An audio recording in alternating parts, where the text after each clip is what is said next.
അച്ഛനെ രണ്ടാം ഭാര്യയും സഹോദരനും അവരുടെ ആളുകളും ചേർന്ന് ഇഞ്ചിഞ്ചായി കൊന്നുകൊണ്ടിരിക്കുകയാണെന്ന് ഷീലയ്ക്ക് തോന്നി. അച്ഛന്റെ ജീവനെങ്കിലും തനിക്ക് രക്ഷിക്കണം. ആ സമയം ഗോപിനാഥൻ മാധുരിയുടെ മുറിയിലേക്ക് കടന്നു വന്നു. എന്താ ഗോപി? മാഡം, ആ കടലാസുകൾ ഒപ്പിട്ട് കൊടുക്കാൻ മേജർ എന്നെ നിർബന്ധിക്കുന്നു.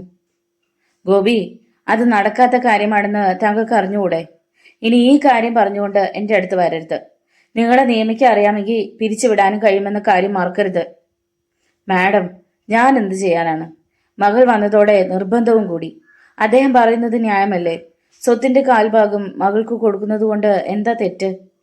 ഗോപി, നിങ്ങൾ എന്നെ ശരിയും തെറ്റും പഠിപ്പിക്കേണ്ട. കൊച്ചിയുടെ ഹൃദയഭാഗത്തുള്ള ബംഗ്ലാവ് മകൾക്ക് അച്ഛൻ വാങ്ങിക്കൊടുത്താണ്. തൽക്കാലം അവൾക്കത് മതി. ഇനി വേണമെങ്കിൽ അവൾ അഭിനയിച്ചുണ്ടായിക്കോളൂ. Mind it. മാഡം, ഞാൻ now you may go. Yes madam. Gopinathan മുറി വിട്ടിറങ്ങിപ്പോയി. അയാൾ കയറി ചെല്ലുമ്പോൾ മോഹൻദാസ് ചാറ്റർജി മുറിയിൽ തനിച്ചേ ഉണ്ടായിരുന്നുള്ളൂ. അവൾ ഒപ്പിട്ട് തന്നോ? മേജർ തിരക്കി. ഇല്ല മേജർ, മാഡം ഒപ്പിട്ട് തരില്ലെന്നാണ് പറഞ്ഞത്. എന്ത്? തനിക്ക് അവളെ കൊണ്ട് ഒപ്പിടിക്കാൻ സാധിച്ചില്ലെന്നോ? പോയി പറ ആ കഴിവറുടെ മോളോട് ഒപ്പിട്ട് തരാൻ. എനിക്ക് കഴിയില്ല മേജർ. തനിക്ക് ശമ്പളം തരുന്നത് അവളുടെ മുന്നിൽ നിന്ന് വിയർക്കാനല്ല. തന്റെ ശമ്പളം കണക്ക് തീർത്ത് തന്ന് ഞാൻ തന്നെ പറഞ്ഞു വിടും. മേജർ, എന്നെ നിയമിച്ചത് മാഡമാണ്. അവരെ അനുസരിക്കാനേ എനിക്ക് കഴിയൂ. അപ്പോ നീ എന്നെ അനുസരിക്കില്ല? ബാസ്റ്റർഡ്, നിങ്ങൾ എല്ലാവരും ചേർന്ന് എന്നെ ചതിക്കുകയായിരുന്നല്ലേ? മേജറിന് ഇത്രയും ശബ്ദമുണ്ടാകുമെന്ന് ഗോപി കരുതിയില്ല. പെട്ടെന്ന് ഉഷ ഓടി വന്നു. മേജർ, അധികം സംസാരിക്കരുത്. പോടി, ഞാൻ എന്റെ ഇഷ്ടം പോലെ ചെയ്യും. ഒരു മേജറോട് കൽപ്പിക്കാൻ നീ ആരാടി? Get lost. ചാകാൻ കിടക്കുന്ന കിളവന്റെ അഹങ്കാരം കണ്ടില്ലേ? ഉഷ പെറുപെറുത്തുകൊണ്ട് ഇറങ്ങിപ്പോയി. പിന്നാലെ ഗോപിയും. ഷീല ബംഗ്ലാവിലെ എല്ലാ മുറികളും കയറിയിറങ്ങി. ഒരെണ്ണം പൂട്ടിയിട്ടിരിക്കുകയായിരുന്നു. അത് രാഹുലിന്റെ മുറിയാണെന്ന് വേലക്കാരി പറഞ്ഞു. അതിന് തൊട്ടടുത്ത മുറി ഉഷയുടേതായിരുന്നു. സ്വീകരണ മുറിയുടെ മൂലക്കിരിക്കുന്ന പഴയ പിയാനോ കണ്ട് ഷീല അറിയാതെ ഞെട്ടി. ഡോക്ടർ സാമനാക്ഷ പറഞ്ഞ കാര്യം അവൾ ഓർത്തു. കൊച്ചിയിലെ തന്റെ വീട്ടിലുണ്ടായിരുന്ന അതേ പിയാനോയുടെ മോഡൽ. ജർമ്മൻ കമ്പനിയായ വിൽസ്റ്റൈൻബർഗ് നിർമ്മിച്ച പിയാനോ. ഈ പിയാനോയെക്കുറിച്ച് കുറ്റവാളിക്ക് അറിയില്ലെന്ന് വേണം കരുതാൻ. അല്ലെങ്കിൽ ഇതും തകർത്ത് കളഞ്ഞേനെ. എല്ലാ കാര്യങ്ങളും സാമിനെ വിളിച്ചറിയിക്കണമെന്ന് ഷീലയ്ക്ക് തോന്നി. യാതൊരു മുന്നറിയിപ്പുമില്ലാതെ രാത്രി കടന്നു വന്നു. പുറത്ത് നേരിയ മഞ്ഞു പെയ്യാൻ തുടങ്ങി. അത്താഴത്തിന് ശേഷം ഷീല മുറിയിലേക്ക് മടങ്ങി. തീന്മേശയിൽ ആരും ഒന്നും സംസാരിച്ചിരുന്നില്ല. ഫയർപ്ലേസിൽ തീ എരിഞ്ഞുകൊണ്ടിരുന്നതിനാൽ മുറിക്കുള്ളിൽ ചൂടുണ്ടെന്ന് അവൾക്ക് തോന്നി. ബാഗിൽ നിന്നും സ്വെറ്റർ എടുത്ത് അണിഞ്ഞുകൊണ്ട് അവൾ കിടക്കയിൽ കയറി കിടന്നു. അച്ഛൻ കുറെ രാക്ഷസന്മാരുടെ കയ്യിലാണ്. താൻ എന്തെങ്കിലും ചെയ്തില്ലെങ്കിൽ അവരച്ഛനെ ഇഞ്ചിഞ്ചായി കൊല്ലും. തനിക്ക് ഓർമ്മയുള്ള അച്ഛൻ ഇങ്ങനെ ആയിരുന്നില്ല. മേജർ മോഹൻദാസ് ചാറ്റർജി കൽപ്പിച്ചിട്ടേ ഉള്ളൂ. പക്ഷെ ഇപ്പോൾ അച്ഛൻ്റെ അവസ്ഥ കണ്ട എങ്ങനെ സഹിക്കും? തൻ്റെ അമ്മ ഉണ്ടായിരുന്നെങ്കിൽ. നിറം മങ്ങിയ കുറേ ഓർമ്മകൾ മനസ്സിലൂടെ കടന്നുപോയി. എല്ലാവരും പറയുന്നത് പോലെ അമ്മയെ അച്ഛൻ കൊന്നതാണെങ്കിൽ അതിൻ്റെ പാപഫലമായിരിക്കും ഇപ്പം അനുഭവിക്കുന്നത്. ഷീല അങ്ങനെ സമാധാനിക്കാൻ ശ്രമിച്ചു. സ്വീകരണ മുറിയിലെ ക്ലോക്ക് 11 പ്രാവശ്യം ശബ്ദിച്ചു. ബംഗ്ലാവിൽ എല്ലാവരും ഉറക്കം പിടിച്ചു കഴിഞ്ഞെന്ന് അവൾക്ക് തോന്നി. പുറത്ത് വരാന്തയിൽ ഒരു കാൽപ്പിഴിമാറ്റം കേട്ടതുപോലെ ഷീലയ്ക്ക് തോന്നി. അവൾ കാതോർത്തു. വരാന്തയിലൂടെ ആരോ നടക്കുന്നത് പോലെ തോന്നി. ആരായിരിക്കും ഈ സമയത്ത്? അവൾ കിടക്കയിൽ എണീറ്റിരുന്നു. ഇറങ്ങി നോക്കിയാലോ? രണ്ടും കൽപ്പിച്ച് പുറത്തിറങ്ങാൻ തീരുമാനിച്ചു. ശബ്ദം കേൾപ്പിക്കാതെ വാതിൽ തുറന്ന് വരാന്തയിലേക്ക് ഇറങ്ങി. മങ്ങിയ വെളിച്ചത്തിൽ വരാന്ത ശൂന്യമായിരുന്നു. അവൾ പതുക്കെ മുന്നോട്ട് നടന്നു. ഉഷയുടെ മുറിവാതിൽക്കൽ എത്തിയതും അകത്തു നിന്നും അടക്കി പിടിച്ച സംസാരം കേട്ടു. ആ സമയത്ത് അവളുടെ മുറിയിൽ ആരാണ്? ആകാംക്ഷയോടെ ഷീല വാതിലിന്റെ വിടവിലൂടെ അകത്തേക്ക് നോക്കി. മുറിയിൽ വെളിച്ചമുണ്ട്. കിടക്കയിൽ അടുത്തടുത്തിരിക്കുകയാണ് അവർ, ഉഷയും രാഹുലും. എല്ലാവരും ഉറങ്ങിക്കഴിയുമ്പോൾ ഇളയമ്മയുടെ സഹോദരൻ ഹോം നഴ്സിന്റെ റൂമിലാണ്. അങ്ങനെ വരട്ടെ. നേരത്തെ തുടങ്ങിയ ബന്ധം ആർക്കും അറിയില്ലായിരിക്കും. സിനിമാ നടി വന്നില്ലേ, ഇനി എന്നെ വേണ്ടായിരിക്കും, ഉഷ പരിഭവത്തോടെ പറഞ്ഞു. ഷീല എൻ്റെ ഒരു മോഹമാണ് എന്ന് കരുതി നിന്നെ ഞാൻ കൈയൊഴിയുമോ ഡാർലിംഗ്? രാഹുൽ അവളെ കെട്ടിപ്പിടിച്ച് ചുംബിച്ചു. അപ്പോ നിന്റെ മനസ്സിലിരിപ്പ് അതാണല്ലേ? ഞാൻ ജീവിച്ചിരിക്കുമ്പോൾ നിന്റെ ആഗ്രഹം നടക്കില്ലടാ. അച്ഛനോട് പറഞ്ഞ് നാളെ തന്നെ ഈ വൃത്തികെട്ടവളെ ഇവിടുന്ന് പറഞ്ഞയക്കണം. ഷീല മുറിയിലേക്ക് തിരിച്ചു പോന്നു. താൻ ഈ വീട്ടിൽ നിന്നും അകന്നു പോയില്ലായിരുന്നെങ്കിൽ അച്ഛന് ഈ ഗതി വരില്ലായിരുന്നു. ഇനി ഓർത്തിട്ട് പ്രയോജനമില്ലല്ലോ. അവൾ വാതിലടച്ച് ഉറങ്ങാൻ കിടന്നു. രാവിലെ മുറിക്ക് പുറത്തും വരാന്തയിലും ആളുകൾ ഉറക്കെ ശബ്ദിക്കുന്നത് കേട്ടാണ് ഷീല കണ്ണു തുറന്നത്. നേരം പുലർന്നിട്ട് ഒരുപാട് സമയമായിരിക്കുന്നു. അവൾ എണീറ്റ് ബാത്റൂമിലേക്ക് കയറി. തിരിച്ചിറങ്ങി വരുമ്പോൾ വാതിലിൽ ആരോ ശക്തിയായി തട്ടിക്കൊണ്ടിരുന്നു. ഷീല ചെന്ന് വാതിൽ തുറന്നു. പരിഭ്രാന്തിയോടെ വേലക്കാരി നളിനി നിൽക്കുന്നത് കണ്ടു. മാഡം, വാച്ച്മാൻ ശശിയെ ആരോ കൊന്നു, അവൾ പറഞ്ഞത് കേട്ട് ഷീല നടുങ്ങിപ്പോയി. ഷീല വേലക്കാരിക്കൊപ്പം പുറത്തേക്ക് ഓടി. ഗേറ്റിൽ കുറച്ച് ആളുകൾ കൂടി നിന്നിരുന്നു. ഇളയമ്മയും രാഹുലും ഗോപിനാഥനും ഉഷയും ഒക്കെ അവിടെ ഉണ്ടായിരുന്നു. തലയോട്ടി തകർന്ന് മരിച്ചു കിടക്കുന്ന വാച്ച്മാനെ സഹതാപത്തോടെ ഷീല നോക്കി. താൻ വരുമ്പോൾ ചിരിച്ചുകൊണ്ട് സലാം ചെയ്തത് അവൾ ഓർത്തു. വർഷങ്ങളായി ഇവിടെ ജോലി ചെയ്യുകയായിരുന്നു. പാവം. പോലീസിനെ അറിയിക്കണ്ടേ മാഡം? ഗോപിനാഥൻ ചോദിച്ചു. കാര്യങ്ങളൊക്കെ അതിൻ്റെ മുറ പോലെ നടക്കട്ടെ, മാധുരി പറഞ്ഞു. ഗാർഡനിലുള്ള ഒരു ചെടിച്ചട്ടി വാച്ച്മാന്റെ സമീപം തകർന്നു കിടക്കുന്നത് ഷീല കണ്ടു. അതിൽ ചോര പറ്റിയിരിക്കുന്നു. ഒരുപക്ഷെ ആ ചട്ടി കൊണ്ട് അയാളുടെ തലയ്ക്കടിച്ചതായിരിക്കുമെന്ന് അവൾ ഊഹിച്ചു. അപ്പോഴാണ് വേലക്കാരൻ പയ്യൻ ഓടി വന്നത്. മാഡം, അവിടെ! അവൻ കിതച്ചുകൊണ്ട് നിർത്തി. എന്താണ് രമേശ? മാധുരി അമ്പരപ്പോടെ തിരക്കി. സ്വീകരണ മുറിയിലെ പിയാനോ ആരോ തല്ലിപ്പൊട്ടിച്ചിട്ടിരിക്കുന്നു. ഷീലയുടെ നട്ടലിലൂടെ ഒരു മിന്നൽ പാഞ്ഞു. പഴയ ജർമ്മൻ പിയാനോ ഇവിടെയും തകർക്കപ്പെട്ടിരിക്കുന്നു. ഇപ്പോൾ എല്ലാം മനസ്സിലാവുന്നുണ്ട്. പിയാനോയിലെ രഹസ്യം തേടി വന്ന കൊലയാളിയെ വാച്ച്മാൻ കണ്ടു കാണും. അയാളിൽ നിന്ന് രക്ഷപ്പെടാൻ ചെടിച്ചട്ടി കൊണ്ട് തലക്കടിച്ചിട്ട് കൊലയാളി രക്ഷപ്പെട്ടിരിക്കും. ഇനിയും വൈകിയാൽ ആപത്താണ്. സാം അനേക്ഷ സാറിനെ വിളിക്കണം. ഷീല മുറിയിലേക്ക് മടങ്ങുമ്പോൾ ഇളയമ്മ ഉഷയോട് പറയുന്നത് കേട്ടു. നാശം പിടിച്ചവർ, കാല് കുത്തിയപ്പോൾ തന്നെ ദുർലക്ഷണങ്ങൾ തുടങ്ങി. ഇനി എന്തൊക്കെ കുഴപ്പങ്ങൾ ഉണ്ടാക്കുമോ ആവോ. വീട്ടിലെ ഫോണിൽ വളരെ നേരം ശ്രമിച്ചതിന് ശേഷമാണ് ഡിറ്റക്റ്റീവ് സാമിനെ അവൾക്ക് ലൈനിൽ കിട്ടിയത്. ഒറ്റ ശ്വാസത്തിൽ അവൾ ഉണ്ടായതെല്ലാം സാമിനെ ധരിപ്പിച്ചു. ഈ കേസിൽ ഒരു പ്രത്യേക താല്പര്യമുള്ളതുകൊണ്ട് ഞാൻ രാത്രി ആകുമ്പോഴേക്കും അട്ടപ്പാടിയിൽ എത്താമെന്ന് സാം പറഞ്ഞു. ഷീലയ്ക്ക് സമാധാനമായി. അദ്ദേഹം എത്തിയാൽ എല്ലാത്തിനും ഒരു പരിഹാരമുണ്ടാകും. അവൾ ആശ്വസിച്ചു. പോലീസ് വന്ന് പ്രാഥമിക അന്വേഷണത്തിന് ശേഷം ശവശരീരം പോസ്റ്റ്മോർട്ടത്തിനായി കൊണ്ടുപോയി. അവരുടെ ചോദ്യം ചെയ്യൽ കണ്ടപ്പോൾ എല്ലാം ഒരു പ്രഹസനമാണെന്ന് തോന്നി. ഇൻസ്പെക്ടറും ഇളയമ്മയും തമ്മിലുള്ള സംസാരത്തിൽ നിന്നും അവർ നേരത്തെ പരിചയക്കാരാണെന്ന് ഷീല ഊഹിച്ചു. അപ്പോൾ തനിക്കും അച്ഛനും ഇവിടെയുള്ള പോലീസുകാരിൽ നിന്നും നീതി കിട്ടില്ല, അവൾ തീർച്ചപ്പെടുത്തി. അച്ഛനോട് വാച്ച്മാൻ മരിച്ച കാര്യം പറഞ്ഞത് ഷീലയാണ്. കുറച്ചു നേരം മേജർ കണ്ണുകൾ അടച്ചു കിടന്നു. പിന്നെ മന്ത്രിച്ചു.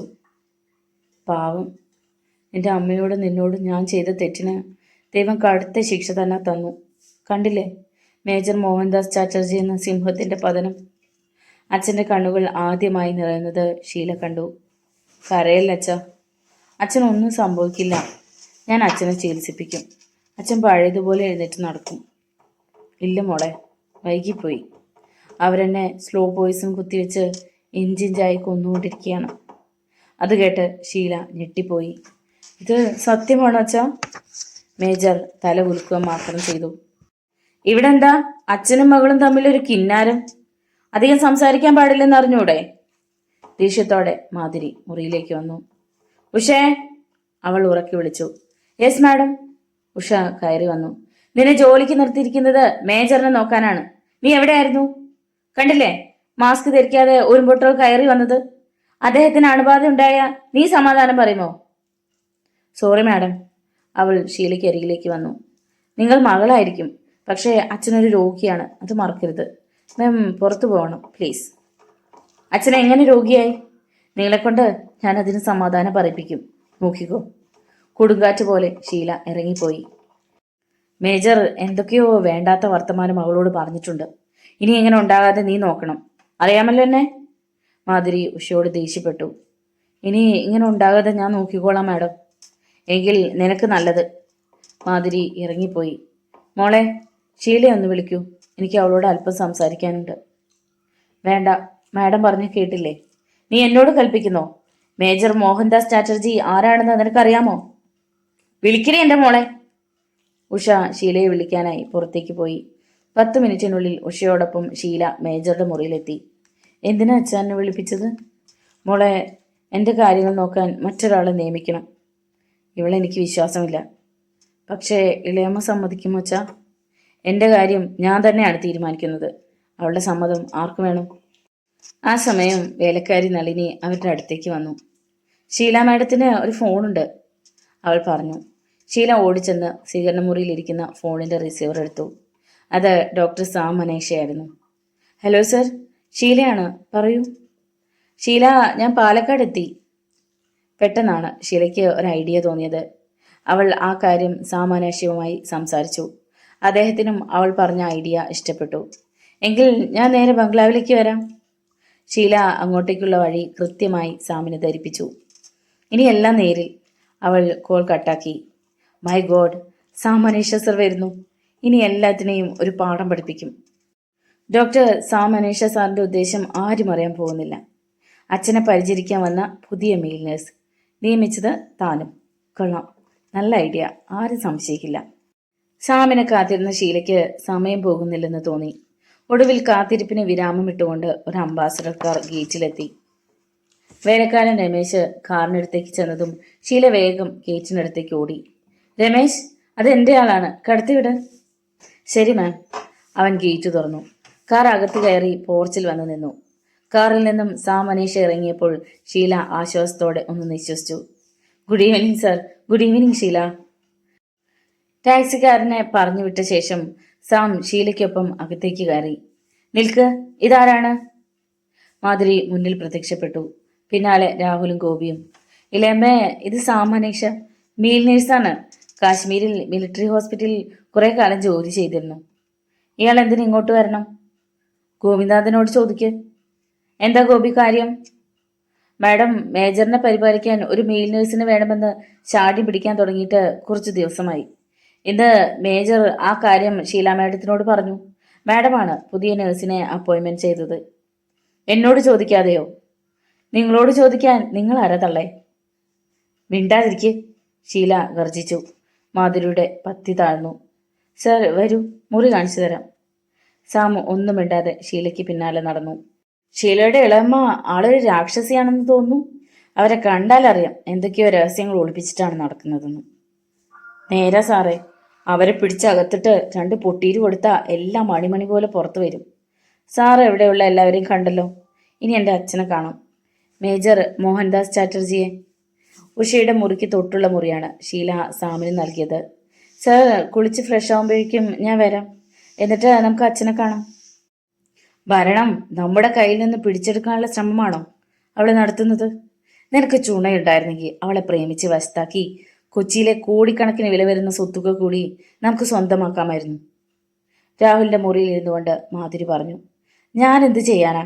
അവളുടെ നോട്ടം കണ്ട പ്രേമിക്കാൻ പോയിട്ട് മിണ്ടാൻ പോലും ഭയക്കും. നിന്റെ മനസ്സിലിരിപ്പം എനിക്കറിയാം. ആ പീറ ഹോംനേഴ്സ് ഉഷയെക്കുറിച്ച് എന്തെങ്കിലും മോഹം മനസ്സിലുണ്ടെങ്കിൽ അത് നുള്ളിക്കളഞ്ഞേക്ക്. നേരം പോക്ക് വല്ലതും വേണമെങ്കിൽ ആയിക്കോ, അതിനപ്പുറം ഒന്നും വേണ്ട, മനസ്സിലായോ? ഉവ്വ് ചേച്ചി. ആ പിന്നെ പുതിയൊരു നേഴ്സ് വന്നില്ലേ മേജറെ പരിചരിക്കാൻ? അത് അവളുടെ കാമുകനാണോ? എന്താണ് അവർ തമ്മിലുള്ള ബന്ധം? എനിക്ക് നീ വാച്ച് ചെയ്യണം. അയാളെ കൊണ്ടുവന്നതിൻ്റെ പിന്നിൽ എന്തോ രഹസ്യമുണ്ടെന്ന് എനിക്ക് തോന്നുന്നു. ആ, ശ്രദ്ധിച്ചോണം ചേച്ചി. മാധുരി മുറിയിൽ നിന്നിറങ്ങി. അപ്പോൾ ഷീല സാമാനേഷ്യയുമായി അച്ഛൻ്റെ മുറിയിലെത്തിയിരുന്നു. അച്ഛാ. ഷീല അച്ഛനെ എണീപ്പിച്ച് കട്ടിലിൽ ചാരിയിരുത്തി. അച്ഛനെ നോക്കാൻ ഒരാളെ വേണമെന്ന് പറഞ്ഞില്ലേ? ഇത് സാമനേഷ, എൻ്റെ സുഹൃത്താണ്. Hello major, good evening. Good evening gentleman. നിങ്ങളെ ഞാൻ എവിടെയോ കണ്ടിട്ടുണ്ട്, ആലോചനയോടെ മേജർ പറഞ്ഞു. എന്നെ ആയിരിക്കില്ല മേജർ, ഒരുപക്ഷെ എൻ്റെ അച്ഛനെ ആയിരിക്കും. അച്ഛനെയോ? അതെ, brigadier Bahadur Devendralal. My god, Bahadur സാറിൻ്റെ മകനാണോ? Thank God. അച്ഛനെ അറിയുമോ? അറിയുമോന്നോ? ഞാൻ അദ്ദേഹത്തിന് ഒരു കീഴുദ്യോഗസ്ഥനായിരുന്നില്ല, സ്വന്തം സഹോദരനായിരുന്നു. ഓർമ്മകളിൽ മേജറുടെ വാക്കുകൾ വിറച്ചു. മുറിക്കുള്ളിൽ നിശബ്ദത പടർന്നു. അച്ഛാ, ഇനി ഇദ്ദേഹം അച്ഛൻ്റെ കാര്യങ്ങൾ നോക്കും. ബഹദൂർ സാറിൻ്റെ മകനെ എനിക്ക് വിശ്വാസമാണ്. നിന്റെ സെലക്ഷൻ തെറ്റിയില്ല മോളെ. Thank you my dear honey. Major ചിരിച്ചു. സാറിന് എന്ത് തോന്നുന്നു? മേജറിൻ്റെ മുറിയിൽ നിന്നും പുറത്തിറങ്ങിയ ഷീല ചോദിച്ചു. മേജറിൻ്റെ ശരീരത്തിൽ കൂടിയ ഡോസിൽ മയക്കുമരുന്ന് കുത്തിവെക്കുന്നുണ്ടോ എന്ന് ഞാൻ സംശയിക്കുന്നു, സാം പറഞ്ഞു. സ്ലോ പോയിസൺ കുത്തിവെച്ച് തന്നെ ഇഞ്ചിഞ്ചായി കൊന്നുകൊണ്ടിരിക്കുകയാണെന്ന് അച്ഛൻ പറഞ്ഞ കാര്യം ഷീല അദ്ദേഹത്തെ ധരിപ്പിച്ചു. ശരിയാണ്, എനിക്കതിൻ്റെ തെളിവ് കിട്ടിയിട്ടുണ്ട്. സാം പോക്കറ്റിൽ നിന്ന് ഒരു സിറിഞ്ച് എടുത്ത് കാണിച്ചു. മേജറിൻ്റെ കിടക്കയുടെ അടിയിൽ നിന്ന് കിട്ടിയതാണ്. അപ്പോൾ അച്ഛനെ അവർ ഒരു രോഗിയാക്കുകയായിരുന്നു അല്ലേ സർ എന്ന് വേണം അനുമാനിക്കാൻ. ഉഷ മേജർക്കുള്ള ഭക്ഷണവുമായി വരുന്നത് കണ്ടു. ഒന്ന് നിൽക്കൂ പ്ലീസ്, സാം പറഞ്ഞു. എന്താ? ഇഷ്ടപ്പെടാത്ത മട്ടിൽ ഉഷ അദ്ദേഹത്തോട് ചോദിച്ചു. ഇത് ശിശുക്കൾ കൊടുക്കുന്ന ആഹാരമാണല്ലോ. മേജർ വളരെ കുറച്ചേ കഴിക്കാറുള്ളൂ. അതെ. ഉഷ വേഗം നടന്നു. അച്ഛൻ മെലിഞ്ഞിരിക്കുന്നതിൻ്റെ കാരണം മനസ്സിലായോ? 1 വയസ്സ് പ്രായമുള്ള കുട്ടിക്ക് കൊടുക്കുന്ന ഭക്ഷണ സാധനങ്ങളാണ് അച്ഛന് കൊടുക്കാൻ കൊണ്ടുപോയത്. സർ, എൻ്റെ അച്ഛനെ രക്ഷപ്പെടുത്തി കൊച്ചിയിൽ കൊണ്ടുപോകണം. നല്ല ചികിത്സ കൊടുക്കണം. വേണം. പക്ഷേ അതിനു മുമ്പ് കുറ്റവാളികളെ പിടികൂടണം. ആ പിയാനോയിലെ രഹസ്യം കണ്ടെത്തണം. അതുവരെ ഷീല ക്ഷമിച്ചേ പറ്റൂ. നമ്മൾ കണ്ടെത്തുന്ന ഒരു കാര്യവും മറ്റൊരാൾ അറിയരുത്. അറിഞ്ഞാൽ അച്ഛനെ കൊല്ലാൻ കൂടി അവർ മടിക്കില്ല. ഇല്ല സർ, ആരും അറിയില്ല. എൻ്റെ അച്ഛനെ എനിക്ക് തിരിച്ചു കിട്ടണം, പഴയ മേജറായിട്ട് തന്നെ. നിറഞ്ഞ കണ്ണുകൾ തുടച്ചുകൊണ്ട് ഷീല പറഞ്ഞു. ഷീല തിരക്കിനിടയിൽ മറ്റൊരു കാര്യം ചോദിക്കാൻ മറന്നു. കുറ്റവാളി ഇവിടെ ഒരു പിയാനോ തകർത്തു എന്നല്ലേ പറഞ്ഞത്? എവിടെയാണത്? എനിക്കൊന്ന് കണ്ടാൽ കൊള്ളാം. സർ വരൂ. ഷീല സാമാനേഷയെ പിയാനോ തകർത്തിട്ടിരിക്കുന്ന മുറിയിലേക്ക് കൂട്ടിക്കൊണ്ടുപോയി. തകർന്നു കിടക്കുന്ന പിയാനോ സാം വിശദമായി പരിശോധിച്ചു. രാത്രി ആഹാരമേശയിലിരുന്നപ്പോൾ സാം മാധുരിയോട് ചോദിച്ചു, മേജറിന് ഭക്ഷണ കാര്യത്തിൽ എന്തെങ്കിലും നിർബന്ധമുണ്ടോ? പച്ചക്കറികൾ കഴിക്കുകയില്ല, നല്ല മധുരപദാർത്ഥങ്ങൾ കഴിക്കും, പിന്നെ ചിക്കനും ബീഫും ഇഷ്ടമാണ്. അപ്പോൾ ശിശു ആഹാരവും പാലും കൊടുക്കുന്നത് എന്തിനാണ്? അത് ഡോക്ടറുടെ നിർദ്ദേശപ്രകാരമാണ്. ഏത് ഡോക്ടർ? Doctor Alex. അയാളുടെ ഹോസ്പിറ്റൽ എവിടെയാണ്? പാലക്കാട്, മാധുരി പറഞ്ഞു. അപ്പോൾ മേജറിന് കാര്യമായ എന്തോ രോഗമുണ്ടാവും അല്ലേ മാഡം? അതെ, അതുകൊണ്ടാണ് വളരെ ലഘുവായ ആഹാരം മാത്രമേ കൊടുക്കാവൂ എന്ന് ഡോക്ടർ പറഞ്ഞത്. മാധുരിക്ക് സംശയം തോന്നാത്ത രീതിയിൽ സാം പറഞ്ഞ് അവസാനിപ്പിച്ചു. രാവിലെ ഉഷ ആഹാരവുമായി വന്നപ്പോൾ സാം പറഞ്ഞു, ഇത് പോരാ, മേജർക്ക് കുറച്ച് മുട്ടയും ചിക്കനും കൊണ്ടുവരൂ. വേണ്ട മോനെ, ഇത് ധാരാളമാണ്. ഉഷേ, നീ കൊണ്ടുവന്ന സാധനങ്ങൾ എടുത്തു തരൂ, വിശക്കുന്നു. ഉഷ കൊണ്ടുവന്ന ലഘു ആഹാരം മേജർ കഴിക്കുന്നത് സാം അനേഷ നോക്കി നിന്നു. കുടലിൽ വ്രണമുള്ളവർ കഴിക്കുന്ന ആഹാരം പോലെ. പക്ഷേ അദ്ദേഹത്തിന് വേദനയൊട്ടില്ല താനും. ഉഷ പുറത്ത് വരാന്തയിൽ ഇറങ്ങിയതിന് ശേഷം സാമും എത്തി. കുറച്ച് കാര്യങ്ങൾ സംസാരിക്കണമല്ലോ മിസ് ഉഷ. ആ സംബോധന അവർക്ക് രസിച്ചു. എന്താ അറിയേണ്ടത്? ഇവിടെങ്ങ് ആരുമില്ല, ശൃംഗാരത്തോടെ അവൾ പറഞ്ഞു. പെട്ടെന്ന് മാധുരി വരാന്തയുടെ അറ്റത്ത് പ്രത്യക്ഷപ്പെട്ടു. ഉഷേ, എന്താണ് അവിടെ? നീ നിന്റെ ഡ്യൂട്ടി നോക്ക്. Yes madam. ഉഷ വേഗം സ്ഥലം വിട്ടു. അവൾ തന്നോടൊന്നും പറയില്ല, കാരണം മാധുരി അവളുടെ നാക്കിന് വിലങ്ങ് കൽപ്പിച്ചിട്ടുണ്ട്. ഉഷയെ തനിച്ച് കിട്ടിയപ്പോൾ മാധുരി പറഞ്ഞു, അയാളോട് ഒന്നും പറയരുത്.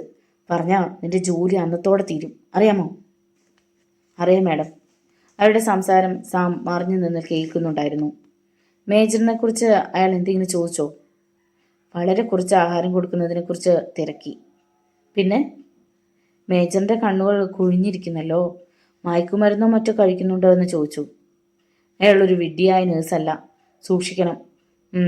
പറഞ്ഞത് ഓർമ്മയുണ്ടല്ലോ, പോയിക്കോളൂ. ഉഷ പോയതും സാമു സ്ഥലം വിട്ടു. അപ്പോൾ എൻ്റെ സംശയങ്ങൾ സത്യത്തോട് അടുത്തുകൊണ്ടിരിക്കുകയാണ്. സാം മുറിയിലിരിക്കുമ്പോൾ മാധുരി കയറി വന്നു. എന്താ മാഡം? നിങ്ങളെ മേജർക്ക് ഇഷ്ടപ്പെട്ടു, ഞങ്ങൾക്കും. നിങ്ങൾ കണ്ടു കാണും, മേജർ വളരെ പരിമിതമായ ആഹാരമാണ് കഴിക്കുന്നത്. ശിശുക്കൾക്ക് കൊടുക്കുന്ന ആഹാരം കൊണ്ട് മാത്രമേ ജീവിക്കാൻ കഴിയൂ എന്ന് അദ്ദേഹം വിശ്വസിക്കുന്നു. മാത്രമല്ല, മയക്കുമരുന്നില്ലാതെ അദ്ദേഹത്തിന് അനങ്ങാൻ പോലും സാധിക്കില്ല. ആരും കൊടുത്തില്ലെങ്കിൽ സ്വയം കുത്തിവെക്കും. മയക്കുമരുന്ന് നിർബന്ധമുണ്ടെന്ന് എനിക്ക് മനസ്സിലായി. പക്ഷേ നിങ്ങൾ എന്തിനു കൊടുക്കുന്നു? നല്ല ചികിത്സ നൽകിയാൽ പോരെ? മേജർ ഒരു ചാട്ടിക്കാരനാണ്, ആരെയും അനുസരിക്കില്ല. നിർബന്ധിച്ച് ചികിത്സിക്കാൻ പറ്റില്ല. ലോകത്തെ ഏറ്റവും സ്വാധീന ശക്തിയുള്ളവരിൽ ഒരാളാണ് ആ അസ്ഥികൂടമോ. മൃതശരീരം പോലുള്ള മേജർക്ക് ഒരു ഈച്ചയെ പോലും സ്വാധീനിക്കാൻ കഴിയില്ല. സൂക്ഷിച്ച് സംസാരിക്കണം മിസ്റ്റർ. ആ മനുഷ്യൻ കോടീശ്വരനായിരിക്കും മരിക്കുന്ന ദിവസം വരെ. ദേഷ്യത്തോടെ മാധുരി മുറിവിട്ടിറങ്ങിപ്പോയി. തൻ്റെ ചോദ്യം അവരുടെ ഉത്തരം മുട്ടിച്ചിരിക്കുന്നു. അതാണ് ദേഷ്യപ്പെട്ടത്. സാം മനേഷ പുഞ്ചിരിച്ചു. അടുത്ത ദിവസം രാത്രി മേജറിന്റെ മുറിയിൽ നിന്നൊരു ബഹളം കേട്ട് സാമും ഷീലയും ഓടിച്ചെന്നു. അദ്ദേഹം ശ്വാസത്തിനായി പിടയുകയായിരുന്നു. എവിടെ ഓക്സിജൻ മാസ്ക്? മേജർ വിമിഷ്ടത്തോടെ ചോദിച്ചു. വേണ്ട, കുത്തിവെച്ചാ മതി, മുറിയിലുണ്ടായിരുന്ന മാതിരി ഉഷയോട് പറഞ്ഞു. ഇഞ്ചക്ഷൻ വേണ്ട. മേജർ പറയുന്നത് കേക്ക്. ഉഷ, വേഗം. അവർക്ക് കുത്തിവെക്കാൻ സാധിക്കും മുമ്പ് സാമും ഷീലയും മുറിയിലേക്ക് ചെന്നു. ഷീല അലമാരയ്ക്കുള്ളിൽ നിന്നും ഓക്സിജൻ മാസ്കിന്റെ പെട്ടി എടുത്തുകൊണ്ടുവന്നു. ഇതൊന്ന് പരീക്ഷിക്കൂ മാഡം, രോഗി ആവശ്യപ്പെട്ടതല്ലേ. സാം മാസ്ക് എടുത്ത് മേജറിന്റെ മുഖത്ത് വെച്ചു കൊടുത്തു. സാം, താങ്കളുടെ പ്രവൃത്തിയുടെ ഗൗരവം നിങ്ങൾ അറിയുന്നില്ല. വേണ്ടാത്ത കാര്യങ്ങളിൽ തലയിടരുത്. ഇവിടുന്ന് പുറത്തു പോവുകയാണ് നിങ്ങൾക്ക് നല്ലത്. മാധുരി ക്രുദ്ധയായി. മാഡം, നിങ്ങളെ ഒന്നും വിശ്വാസമില്ലാത്തതുകൊണ്ടാണ് മേജർ എന്നെ അപ്പോയിൻമെന്റ് ചെയ്തത്. അദ്ദേഹത്തോട് എനിക്ക് കടപ്പാടുണ്ട്. എന്റെ ജോലി എനിക്ക് ചെയ്തേ പറ്റൂ. തടയരുത് പ്ലീസ്. ഷീല, നമുക്ക് മേജറിനെ ഉടൻ തന്നെ ഹോസ്പിറ്റലിലേക്ക് മാറ്റണം. കഴിവതും വേഗം ചെയ്യാം സർ. വേണ്ട, അദ്ദേഹത്തെ ചികിത്സിക്കുന്ന ഡോക്ടറുടെ അനുമതി ഉണ്ടെങ്കിൽ മാത്രം മാറ്റിയാൽ മതി. ഈ അവസ്ഥയിൽ യാത്ര ചെയ്യാൻ പറ്റുമെന്ന് തോന്നുന്നില്ല. മാഡം, തടയരുത്. മേജറുടെ നില വളരെ മോശമാണ്. എങ്കിൽ ഈ രാത്രി കൊണ്ടുപോകണ്ട, രാവിലെയാക്കാം. മാധുരി തണുത്തു. നിങ്ങളുടെ ഇഷ്ടം. പക്ഷേ ഒരാൾ ഉണർന്നിരിക്കേണ്ടി വരും സർ. അപ്പോഴേക്കും അച്ഛനെ അവർ... ഷീല വിങ്ങിപ്പൊട്ടി. പേടിക്കണ്ട, രാത്രി ഞാൻ മേജറിന്റെ മുറിയിലിരിക്കാം. Thank you sir. കുറച്ചു കഴിഞ്ഞ് സാം വന്ന് മേജറിന്റെ മുറിയുടെ വാതിൽ തട്ടി. ഉഷ വാതിൽ തുറന്നു. അകത്തു വരരുത്, മേജർ സുഖമായി ഉറങ്ങുകയാണ്. അതുകൊണ്ടാണ് വന്നത്. എനിക്ക് ഉറപ്പ് വരുത്തണം അത് ഉറക്കം തന്നെയാണെന്ന്. പുറത്തു പോടാ, നിനക്കെന്താ ഇവിടെ കാര്യം? ഓർക്കാപ്പുറത്ത് ഉഷയുടെ മുട്ടുകാൽ സാമിന്റെ അടിവയറിന് നേരെ ചലിച്ചു. സാം ഒഴിഞ്ഞു മാറി. ഉഷയ്ക്ക് ലക്ഷ്യം തെറ്റി. സാം മിന്നൽ വേഗത്തിൽ തോക്കെടുത്ത് ഉഷയുടെ തലയിൽ മുട്ടിച്ചു. അനങ്ങരുത്, എന്റെ ചോദ്യങ്ങൾക്ക് മറുപടി തന്നില്ലെങ്കിൽ നിന്നെ പുകച്ചു കളയും. ഉഷ ഞെട്ടിപ്പോയി. സർ പോലീസാണോ? അല്ല, പക്ഷേ ചില അടിയന്തര ഘട്ടങ്ങളിൽ ഞാനൊരു പോലീസിനെ പോലെ പ്രവർത്തിക്കും. ഞാൻ നേരെ പുലർന്നാൽ ഇവിടെ വിടുകയാണ്. എനിക്ക് ഒന്നിലും പങ്കില്ല, അവൾ പറഞ്ഞു. അറിയുന്നതെല്ലാം തുറന്നു പറഞ്ഞ നിന്നെ പുറത്തുവിടുന്ന കാര്യം ആലോചിക്കാം. മേജറെ നോക്കാൻ അവരെന്നെ നിയമിച്ചു. അവര് പറഞ്ഞ ജോലികളൊക്കെ ചെയ്തു. മറ്റൊന്നും എനിക്ക് അറിഞ്ഞുകൂടാ. അവരെന്ന് പറഞ്ഞ മാധുരിയും രാഹുലുമാണോ? അതെ. മേജർക്ക് മയക്കുമരുന്ന് കുത്തിവെച്ചത് നിങ്ങളല്ലേ? അതെ. മേജറെ പരിശോധിക്കുന്ന ഡോക്ടറുടെ നിർദ്ദേശമെന്നാണ് മാധുരി മാഡം പറഞ്ഞത്. എന്തിനു വേണ്ടിയാണ് ഇതൊക്കെ? എന്താണ് മാധുരിക്ക് വേണ്ടത്? മേജറുടെ സ്വത്ത് തന്നെ. മനസ്സിലായില്ല. മേജർ തന്റെ തോട്ടവും മറ്റും ഷീലയുടെ പേർക്ക് എഴുതി വയ്ക്കാൻ പോയത് മാഡത്തിന് ഇഷ്ടപ്പെട്ടില്ല. അതിന്റെ പേരിൽ അവർ തമ്മിൽ പിണങ്ങി. മേജർ ഒരു തരത്തിലും തങ്ങളുടെ വഴിക്ക് കിട്ടില്ലെന്ന് മനസ്സിലാക്കിയ രാഹുലും മാധുരി മാഡവും ഡോക്ടറെ കൂട്ടുപിടിച്ചാണ് ഈ മാർഗം തിരഞ്ഞെടുത്തത്. അതിന് മേജർ സമ്മതിച്ചോ? ഇല്ല, ഉഷ പറഞ്ഞു. മേജറിന് ഒരിക്കൽ വയറുവേദന വന്നു. കുടലിൽ വ്രണമാണെന്നാണ് ഡോക്ടർ പറഞ്ഞത്. അതിന് ഡോക്ടർ എഴുതിയ മരുന്നുകൾ ഇവർ മാറ്റി. ഹൈ ഡോസ് മയക്കുമരുന്ന് കുത്തിവെക്കാനും ശിശുക്കൾക്ക് കൊടുക്കുന്ന ആഹാരം നൽകാനും തുടങ്ങി. ഒടുവിൽ മേജറിന്റെ സ്വത്തുക്കൾ ബലമായി ഇവരുടെ പേരിലാക്കി. സ്വബോധം വരുമ്പോൾ പാതി സ്വത്തുക്കൾ ഉഷയ്ക്ക് തിരിച്ചെഴുതി കൊടുക്കാൻ അദ്ദേഹം ഗോപിയെ കൊണ്ട് മേഡത്തോട് പറയിപ്പിക്കും. പക്ഷെ മേഡം ഉണ്ടോ കേൾക്കുന്നു? നിങ്ങളുടെ മേഡത്തിന് മേജറിൽ കുട്ടികളൊന്നും ഇല്ലായിരുന്നോ? ഇല്ല, പക്ഷേ മറ്റൊരു ബന്ധത്തിൽ മേഡത്തിനൊരു മകനുണ്ട്. അതാരാണ്? രാഹുൽ. എന്ത്? സാമനേഷ അമ്പരന്ന് പോയി. പക്ഷേ അവർ ചേച്ചിയും അനുജനുമല്ലേ? അങ്ങനെയാണ് പുറത്തെല്ലാവരും കരുതുന്നത്. മേജർക്ക് ഈ സത്യം അറിയാമായിരുന്നു? ഇല്ലെന്നാണ് തോന്നുന്നത്. ഉഷ ഇതൊക്കെ എങ്ങനെ അറിഞ്ഞു? രാഹുൽ പറഞ്ഞു കാണും അല്ലേ? അതെ. അവൾ അത്ഭുതത്തോടെ സാമിനെ നോക്കി. എല്ലാം എനിക്കറിയാം. നിങ്ങൾ തമ്മിൽ സ്നേഹത്തിലാണല്ലേ? അതെ സർ. രാഹുൽ എന്നെ കല്യാണം കഴിക്കാമെന്ന് പറഞ്ഞിരുന്നു. ഷീല വന്നതോടെ ആ തീരുമാനം മാറ്റി അല്ലേ? സാറിത് എങ്ങനെ അറിഞ്ഞു? അതൊക്കെ അറിഞ്ഞു. മാധുരിയുടെ ലക്ഷ്യം രാഹുലിനെ കൊണ്ട് ഷീലയെ കല്യാണം കഴിപ്പിക്കുക എന്നതാണ്. കൊച്ചിയിലെ സ്വത്തുക്കൾ കൂടി സ്വന്തമാക്കാൻ. അതുപോട്ടെ, മറ്റൊരു കാര്യം ചോദിക്കട്ടെ. വാച്ച്മാനെ കൊലപ്പെടുത്തി പിയാനോ തകർത്തത് ആരാണെന്ന് ഉഷയ്ക്ക് അറിയാമോ? ഇല്ല സർ. ആരും പറഞ്ഞു കേട്ടില്ലേ? ഇല്ല. ആ പിയാനോയിൽ എന്തോ രഹസ്യമുണ്ടെന്ന് ഉഷയ്ക്ക് തോന്നിയിട്ടുണ്ടോ? ഇല്ല സർ. ഒരു ചോദ്യം കൂടി. രാഹുലിന്റെ അച്ഛൻ ആരാണെന്ന് പറഞ്ഞിട്ടുണ്ടോ? ഇല്ല സർ. ഉഷ ഇനി എന്ത് ചെയ്യാൻ പോകുന്നു? ഞാൻ രാവിലെ സ്ഥലം വിട്ടോളാം സർ. വേണ്ട, നമ്മൾ തമ്മിൽ സംസാരിച്ചത് ആരും അറിയണ്ട. പഴയതുപോലെ ജോലിയിൽ തുടരുക. ശരി സർ. Good night. വാതിലടച്ചോളൂ. അവൾ വാതിലടച്ചതും മനേഷ വരാന്തയിലൂടെ തന്റെ മുറി ലക്ഷ്യമാക്കി നടന്നു. ഇരുളിൽ ഒരു നിഴൽ ചലിച്ചു. സാമിന്റെ തലയ്ക്ക് പിറകിൽ ശക്തമായ അടിയേറ്റു. അദ്ദേഹം മറിഞ്ഞു വീണ് നിശ്ചലനായി. രാവിലെ ഉറക്കമുണർന്ന ഷീല ഞെട്ടിപ്പോയി. കിടക്കയിൽ കിടന്നുറങ്ങുന്ന അച്ഛനെ കാണാനില്ല. സാം സർ പുറത്തുനിന്ന് ലോക്ക് ചെയ്ത വാതിൽ തുറന്നു കിടക്കുന്നു. പൂട്ട് പൊളിച്ച നിലയിലായിരുന്നു. അയ്യോ അച്ഛാ! നിലവിളിച്ചുകൊണ്ട് ഷീല ഇറങ്ങി ഓടി. എന്താ, എന്തു പറ്റി മാം? ഉഷ ഓടി വന്നു. അച്ഛനെ മുറിയിൽ കാണാനില്ല. എന്ത്? വിവരമറിഞ്ഞ മാധുരി തട്ടിക്കയറി. പുന്നാര പുത്രിയും അച്ഛനെ നോക്കാൻ വന്ന നേഴ്സും എവിടെ പോയിരുന്നു? എവിടെ മേജർ? നീ സമാധാനം പറയണം. മാഡം, നമുക്ക് മേജർ സാറിനെ അന്വേഷിക്കാം, വരൂ. ഉഷ പുറത്തേക്ക് ഓടി. വിവരമറിഞ്ഞ രാഹുലും അവർക്കൊപ്പം കൂടി. സാം സാറിന് എന്ത് പറ്റി? ഷീല മുറിയിലേക്ക് ഓടി. വരാന്തയുടെ താഴെ കോണിപ്പടിയുടെ ഇടയിലായി നിശ്ചലനായി കിടക്കുന്ന മനേഷയെ കണ്ട ഷീല ഞെട്ടിപ്പോയി. Sir, sir! അവൾ അദ്ദേഹത്തെ കുലുക്കി വിളിച്ചു. സാം പതുക്കെ കണ്ണു തുറന്നു. തലയ്ക്ക് പിന്നിൽ അസഹ്യമായ വേദന. എന്തു പറ്റി സർ? എൻ്റെ കണക്കുകൂട്ടലുകൾ അല്പം പിഴച്ചു. കുറ്റവാളി അതിബുദ്ധിമാനാണ്. സാം എണീറ്റിരുന്നു. സർ, അച്ഛനെ കാണുന്നില്ല. എന്ത്? മേജർക്ക് എന്ത് സംഭവിച്ചു? അറിയില്ല സർ. രാത്രി ആരോ പൂട്ടു തകർത്തു. മുറിയിൽ മയക്കുമരുന്ന് സ്പ്രേ ചെയ്തെന്നാണ് എനിക്ക് തോന്നുന്നത്. ഇവിടെ ഉള്ളവർ എല്ലാവരും ഇവിടെ തന്നെ ഉണ്ടോ? ഗോപിയെ നേരം വെളുത്തപ്പോൾ മുതൽ കാണാനില്ല സർ. അവൻ ഈ സംഭവത്തിൽ എന്തോ പങ്കുണ്ട്. വരൂ, നമുക്ക് മേജർ അന്വേഷിക്കാം. ഗോപിനാഥൻ ഒഴിച്ച എല്ലാവരും ഗാർഡനിലും ഗേറ്റിലുമായി നിന്നിരുന്നു. നിങ്ങൾ ഒറ്റൊരുത്തം കാരണമാണ് മേജർക്ക് ഈ ഗതി വന്നത്. മാധുരി ചൂടായി. ഇളയമ്മേ, ഇദ്ദേഹത്തെ ആരോ അടിച്ച് ബോധം കെടുത്തിയിട്ടാണ് അച്ഛനെ തട്ടിക്കൊണ്ടുപോയത്. നിങ്ങളല്ലേ ഞങ്ങളുടെ മുറി പുറത്തുനിന്ന് പൂട്ടിയത്? എന്നിട്ടോ? സാം അതിന് മറുപടി പറഞ്ഞില്ല. തള്ള പഠിച്ച കളിയാണെന്ന് ആദ്യമേ അദ്ദേഹത്തിന് മനസ്സിലായിരുന്നു. സർ, തലയ്ക്ക് വേദനയുണ്ടെങ്കിൽ നമുക്ക് ഡോക്ടറെ കാണാൻ പോവാം, ഷീല പറഞ്ഞു. ഡോക്ടറെ കാണണം, കുറച്ച് കഴിയട്ടെ. മനീഷ ഗേറ്റിന് സമീപം സിഗരറ്റ് വലിച്ചുകൊണ്ടിരുന്ന രാഹുലിന്റെ അടുത്തേക്ക് ചെന്നു. താൻ വന്ന അന്ന് മുതൽ രാഹുൽ തന്റെ മുന്നിൽ പെടാതെ ഒഴിഞ്ഞു മാറി നടക്കുന്നത് സാം ശ്രദ്ധിച്ചിരുന്നു. ഹലോ രാഹുൽ. സാം കൈനീട്ടി. ഹലോ. രാഹുൽ ഹസ്തദാനം ചെയ്തു. നല്ല ബലമുള്ള കൈ, 6 അടിയിലധികം ഉയരം. അവൻ വലിച്ചു തീർന്ന സിഗരറ്റ് കുറ്റി വലിച്ചെറിഞ്ഞു. സാം അത് നോക്കി. Wills navy cut. മാനേജർ ഗോപിയെ രാവിലെ മുതൽ കാണാനില്ല. അയാളായിരിക്കുമോ മേജറെ തട്ടിക്കൊണ്ടുപോയത്? എനിക്കറിയില്ല. അയാളുടെ സ്വഭാവം അത്ര ശരിയല്ല. കാരണം? ഇടയ്ക്ക് തോട്ടത്തിൽ ഒരു സ്ത്രീ അയാളെ അന്വേഷിച്ച് വരാറുണ്ടായിരുന്നു. ഭാര്യയാണോ? ഗോപി ബാച്ചിലറാണ്. അതെന്താ അയാൾ വിവാഹം വേണ്ടെന്ന് വെച്ചത്? അറിയില്ല. ആ സ്ത്രീയെ രാഹുലിന് അറിയാമോ? അറിയാം. എന്താണ് അവളുടെ പേര്? ഹേമ. ഹേമ ഈ ബംഗ്ലാവിൽ വന്നിട്ടുണ്ടോ? ഇല്ലെന്നാണ് എൻ്റെ ഓർമ്മ.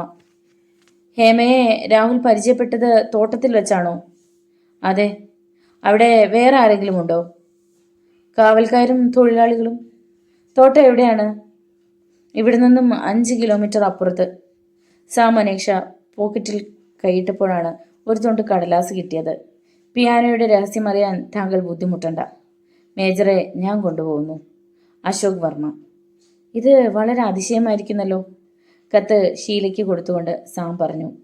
ഇയാൾ കൊച്ചിയിൽ നിന്നും ഇവിടെ എത്തിയോ? അയാൾ നമ്മുടെ ഓരോ നീക്കങ്ങളും ശ്രദ്ധിച്ചുകൊണ്ട് പിന്നാലെ തന്നെയുണ്ട്, മനീഷ പറഞ്ഞു. ഈ കുറിപ്പ് എഴുതി പോക്കറ്റിലിട്ട അശോക് വർമ്മയുടെ ഉദ്ദേശം എന്താണ് സർ? ആ പിയാനയിൽ എന്തോ രഹസ്യമുണ്ട്. അത് വർമ്മയ്ക്ക് അറിയാം. ചിലപ്പോൾ മേജർക്കറിയാമെന്ന് കരുതിയിട്ടാവും അദ്ദേഹത്തെ കടത്തിക്കൊണ്ടുപോയത്. സാറിനെ അടിച്ചിട്ടതോ അയാളാണോ? അയാൾ ഇതിന് പിന്നിൽ മറിഞ്ഞിരിക്കുന്ന ഒരാളാണെന്ന് വേണം കരുതാൻ. കൃത്യങ്ങൾ ചെയ്യുന്നത് ഗുണ്ടകളായിരിക്കും. അത് ശരിയാണെന്ന് ഷീലയ്ക്ക് തോന്നി. ഇനി എന്താണ് സർ അടുത്ത പരിപാടി? നമുക്ക് മേജറിൻ്റെ തോട്ടം വരെ ഒന്ന് പോയാലോ? പോകാം സർ, എൻ്റെ വണ്ടിയുണ്ടല്ലോ. പോർച്ചിൽ കിടക്കുന്ന കാറിലേക്ക് നോക്കിക്കൊണ്ട് ഷീല പറഞ്ഞു. രാഹുലിനെ ക്ഷണിക്കണം. അവൻ വരില്ല, പക്ഷെ നീ നിർബന്ധിച്ച് നമ്മുടെ കൂടെ കൂട്ടണം. അതെന്തിനാണ് സർ? പറയാം. നമുക്ക് പുറപ്പെട്ടാലോ? പോകുന്ന വഴി ഏതെങ്കിലും ക്ലിനിക്കിൽ കയറി ഡോക്ടറെയും കാണണം, സാം പറഞ്ഞു. ശരി സാർ. 1/2 മണിക്കൂറിനുള്ളിൽ ഷീലയും സാമും യാത്രയ്ക്ക് തയ്യാറായി. രാഹുലിനെ ഷീല നിർബന്ധിച്ച് കൂടെ കൂട്ടി. അയാളാണ് കാർ ഡ്രൈവ് ചെയ്തത്. കാർ വളഞ്ഞു പുളഞ്ഞ റോഡിലൂടെ ഓടിക്കൊണ്ടിരുന്നു. കുറച്ചു ദൂരം ചെന്നതും ഒരു ക്ലിനിക്കിന്റെ മുമ്പിൽ രാഹുൽ കാർ നിർത്തി. സാമും ഷീലയും ക്ലിനിക്കിലേക്ക് കയറിപ്പോയി. രാഹുൽ തൊട്ടടുത്ത കടയിൽ ചെന്ന് ആർക്കോ ഫോൺ ചെയ്തു. അരമണിക്കൂറിന് ശേഷം അവർ മടങ്ങി വന്നു. കുഴപ്പമൊന്നുമില്ലല്ലോ? രാഹുൽ തിരക്കി. ഇല്ല, എന്നെ അടിച്ചിട്ടയാൾക്ക് കൊല്ലാൻ ഉദ്ദേശമില്ലാത്തതുകൊണ്ട് രക്ഷപ്പെട്ടു. പോകാം. ഏതാനും മിനിറ്റുകൾക്ക് ശേഷം വിശാലമായ തോപ്പിലെ മനോഹരമായ ബംഗ്ലാവിന്റെ മുന്നിൽ രാഹുൽ കാർ നിർത്തി. സാം, മനേഷയും ഷീലയും കാറിൽ നിന്നിറങ്ങി. കാറിന്റെ ശബ്ദം കേട്ട് ബംഗ്ലാവിന്റെ വാതിൽ തുറന്ന് പുറത്തിറങ്ങിയ ആളെ കണ്ട് അവർ അമ്പരന്നുപോയി. ഗോപിനാഥൻ. നിങ്ങളോ? തീരെ പ്രതീക്ഷിച്ചില്ല. കയറി വരൂ. യാതൊരു ഭാവമാറ്റവുമില്ലാതെ ഗോപി അവരെ ക്ഷണിച്ചു. അവർ അകത്തേക്ക് കയറി. സ്വീകരണ മുറിയിലെ സോഫയിലിരുന്നു. മേജർ മോഹൻദാസ് ചാറ്റർജി എവിടെയാണ്? ഓർക്കാപ്പുറത്ത് ചാട്ടുള്ളി പോലൊരു ചോദ്യം സാമിൽ നിന്നുയർന്നു. ഗോപി ആ കാര്യത്തിൽ നിരപരാധിയാണോന്ന് അറിയാൻ വേണ്ടിയാ സാം അങ്ങനെ ചോദിച്ചത്. മേജർ സാബ് വീട്ടിലില്ലേ? അമ്പരപ്പോടെ ഗോപി അവരെ മാറി മാറി നോക്കി. ഇല്ല, അച്ഛനെ ഇന്നലെ രാത്രി ആരോ കിഡ്നാപ്പ് ചെയ്തു. എന്ത്? ഗോപി ഞെട്ടിപ്പോയി. താങ്കൾ ഇന്നലെ രാത്രി എവിടെയായിരുന്നു? ഞാൻ ഇങ്ങോട്ട് പോന്നു. ആരോടും പറയാതെ രാത്രി നിങ്ങൾ എന്തിനാണ് ഇങ്ങോട്ട് വന്നത്? ഞാൻ മാധുരി മാഡത്തിനോട് പറഞ്ഞിരുന്നു. പച്ചക്കള്ളം. എന്നിട്ട് ഇളയമ്മ ആ കാര്യം പറഞ്ഞില്ലല്ലോ? മാഡം മറന്നുപോയതായിരിക്കും. രാത്രി ഇവിടെയുള്ള ഒരു ജോലിക്കാരന് അസുഖം, ചെസ്റ്റ് പെയിൻ ആയിരുന്നു. അവർ വിളിച്ചു പറഞ്ഞപ്പോൾ രാത്രി തന്നെ വണ്ടിയെടുത്ത് ഞാൻ ഇങ്ങ് പോന്നു. എത്ര മണിയായി കാണും? 11 മണി കഴിഞ്ഞു കാണും. താങ്കൾക്കൊരു അശോക് വർമ്മയെ പരിചയമുണ്ടോ? പെട്ടെന്ന് സാം ചോദിച്ചു. ഗോപി കുറച്ചു നേരം ആലോചിച്ചു. പിന്നെ പറഞ്ഞു, ഉണ്ട്. അയാളിപ്പോ എവിടെയുണ്ടെന്ന് അറിയാമോ? ഇവിടെ പാലക്കാട് തന്നെയുണ്ട്. 1 വർഷം മുമ്പ് ഇവിടെ വന്നിരുന്നു. മേജറുമായി എന്തോ ബിസിനസ് കാര്യങ്ങൾ സംസാരിക്കാൻ. മേജറെ തട്ടിക്കൊണ്ടുപോയത് അശോക് വർമ്മയാണെന്ന് ഞാൻ സംശയിക്കുന്നു.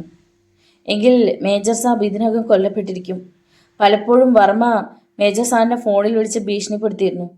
അവർ തമ്മിൽ എന്തോ ഒരു രഹസ്യ ഇടപാടുണ്ടായിരുന്നു എന്നാണ് തോന്നിയത്. ഒരുപക്ഷെ പിയാനോയിലെ രഹസ്യമായിരിക്കുമോ? സാം അങ്ങനെ ചിന്തിച്ചു. കൊച്ചിയിൽ ഷീലയുടെ വീട്ടിലിരുന്ന ജർമ്മൻ കമ്പനിയുടെ 40 വർഷം പഴക്കമുള്ള ഒരു പിയാനോ അക്രമി തല്ലിത്തർത്തു. വേലക്കാരിയെ കഴുത്തറുത്തു കൊന്നു. ഇവിടെ അട്ടപ്പാടിയുള്ള മേജറുടെ ബംഗ്ലാവിലിരുന്ന അതേ കമ്പനിയുടെ പിയാനോയും അക്രമി തകർത്തു. വാച്ച്മാനെ തലക്കടിച്ചു കൊന്നു. ആ പിയാനോയിൽ എന്തെങ്കിലും രഹസ്യം അറിഞ്ഞിരിക്കുന്നതായി ഗോപിക്ക് തോന്നിയിട്ടുണ്ടോ? അല്ലെങ്കിൽ അങ്ങനെ ഒരു രഹസ്യത്തെക്കുറിച്ച് മേജറോ മറ്റാരെങ്കിലുമോ പറഞ്ഞിട്ടുണ്ടോ? ഡോക്ടർ സാം മനീഷ ചോദിച്ചു. ആ പിയാനോ തകർക്കുന്നത് വരെ അങ്ങനെ ഒരു രഹസ്യത്തെക്കുറിച്ച് ആരും പറഞ്ഞതായി കേട്ടിട്ടില്ല, ഗോപി പറഞ്ഞു. അപ്പോൾ ഒരു സുന്ദരിയായ യുവതി ബംഗ്ലാവിലേക്ക് കയറി വന്നു. ഓർക്കാപ്പുറത്തായതിനാൽ ഗോപിയുടെ മുഖം വിളറി. പരിചയമില്ലാത്ത ആളുകളെ കണ്ടപ്പോൾ അവളൊന്ന് പരിഭ്രമിച്ചു. കുട്ടി ആരാ? കയറി വരൂ, സാം പറഞ്ഞു. അവൾ അകത്തേക്ക് കയറി വന്നു. ഇരിക്കൂ. മടിച്ചു മടിച്ച് ഷീലയുടെ സമീപം അവൾ ഇരുന്നു. ഹേമ എന്നല്ലേ പേര്? സാം ചോദിച്ചപ്പോൾ അവൾ അമ്പരപ്പോടെ തലയാട്ടി. ഗോപിയും അത്ഭുതപ്പെട്ടു പോയി. ഷീലയും അമ്പരന്നിരിക്കുകയായിരുന്നു. ആദ്യമായി കാണുന്ന ഒരാളുടെ പേര് സാം സാർ ഇത്ര കൃത്യമായി എങ്ങനെ മനസ്സിലാക്കി എന്നതായിരുന്നു അവളുടെ ചിന്ത. ഇതാരാണ് ഗോപി? സാം തിരക്കി.